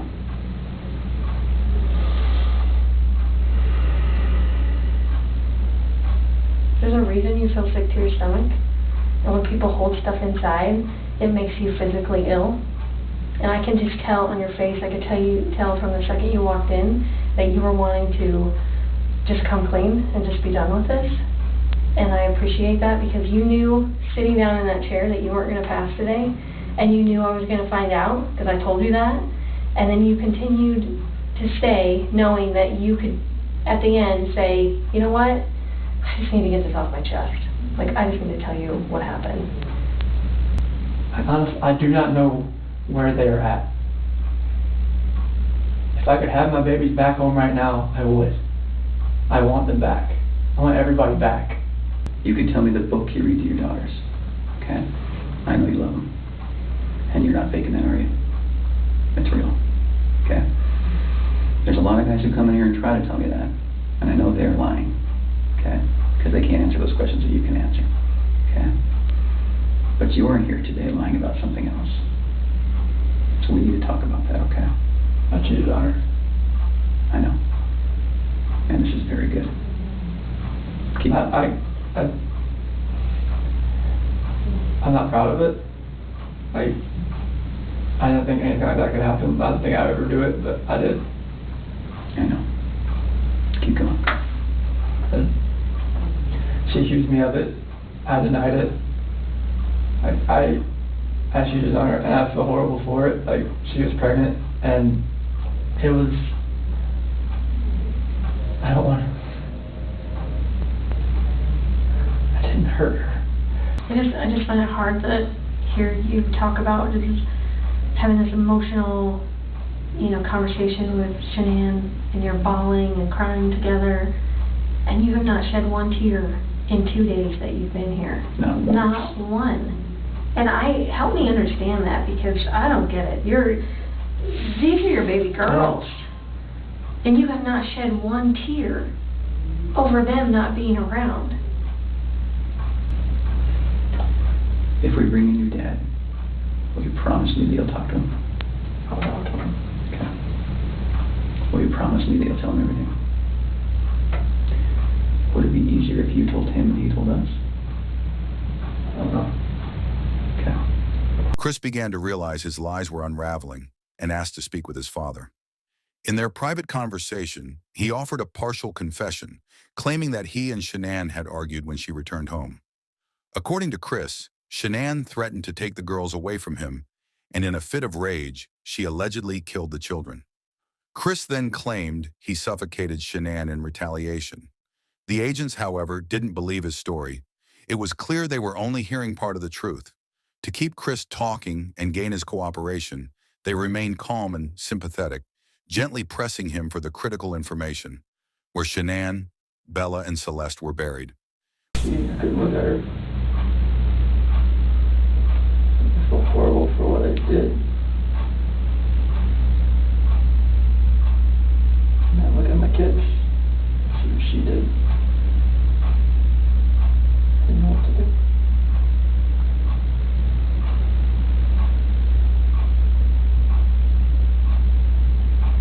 Did the hard part. All you have left is details where they're at. We can help you get them out of the cold. They're gone. There's no bringing them back. Well, where are they?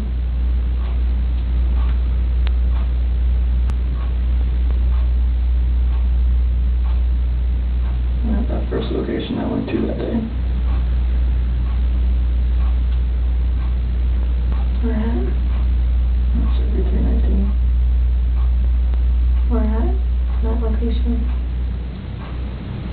With access to Chris's movements from that day, the FBI confronted him about the locations he had visited. Under pressure, Chris admitted that Shanann and the girls were at the first oil site he went to. As Chris's father left to secure legal representation, the FBI acted swiftly, dispatching a team to the site. A drone was deployed to capture aerial footage and photos of the area. These images were later presented to Chris, and he was asked to pinpoint the exact locations of the bodies. That looks familiar. Can you do me a huge favor and just write your name on the bottom? Just so I know that we didn't make those marks.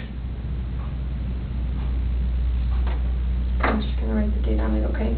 The grim truth of his actions was finally coming to light as investigators worked tirelessly to recover Shanann, Bella, and Celeste. Chris marked and signed the locations where he left his family, revealing a chilling scene. The drone footage captured a bedsheet lying nearby and freshly disturbed dirt where Shanann and their unborn child were buried in a shallow grave. Just yards away, the most horrifying revelation emerged. Chris had deliberately placed his two young daughters into separate oil vats to conceal their scent. The vats' only openings were small hatches at the top, meaning Chris had to carry their lifeless bodies up the stairs and forcefully push them through. The heinous nature of his actions left investigators and the public reeling. Chris was immediately arrested and charged with the murders of Shanann, Bella, and Celeste. That for me. I'm going to have you face that wall over there. Just face it. Lift up your hands.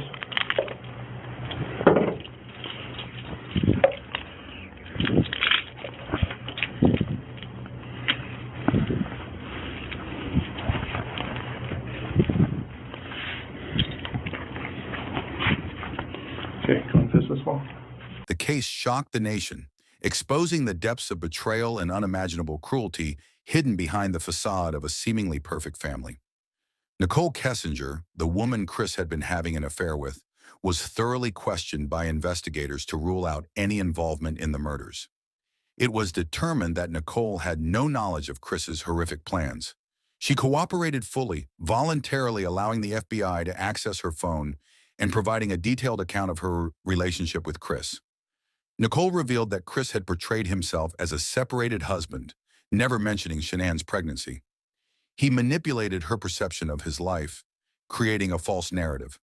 When Shanann and the girls were reported missing, Chris downplayed the situation to Nicole, claiming he thought Shanann was simply upset and would eventually return.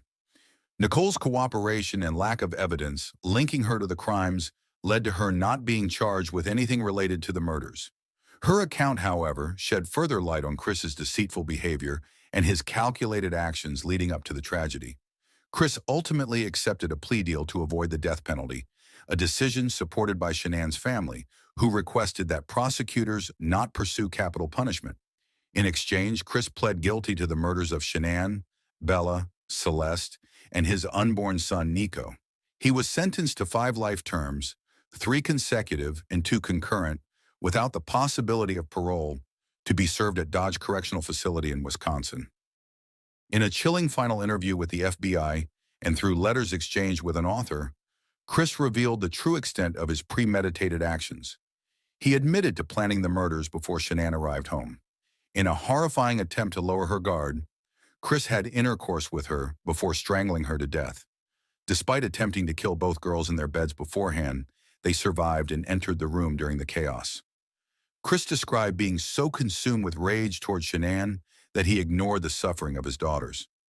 After killing Shanann, Chris wrapped her body in a sheet and garbage bags and placed her on the floorboard of his truck. He then loaded Bella and Celeste into the back seat, where they comforted each other, unaware of their impending fate. Beneath their feet lay the lifeless body of their mother. At the oil site, Chris suffocated both girls and disposed of their bodies in separate oil tanks before burying Shanann in a shallow grave nearby. The sheer brutality and callousness of Chris's actions are unfathomable, leaving a permanent scar on everyone who has followed this tragedy. Our hearts go out to Shanann's family, whose unimaginable loss will never be forgotten. Though justice has been served, the grief of those left behind is immeasurable. Thank you for watching this heartbreaking story. If this case moved you or raised questions, let us know your thoughts in the comments below. How could someone hide such darkness behind a seemingly perfect life? And do you believe justice has truly been served in this case? If you found this video engaging, don't forget to like, share, and subscribe for more true crime stories. Hit the notification bell to stay updated on our latest uploads. Your support means the world to us.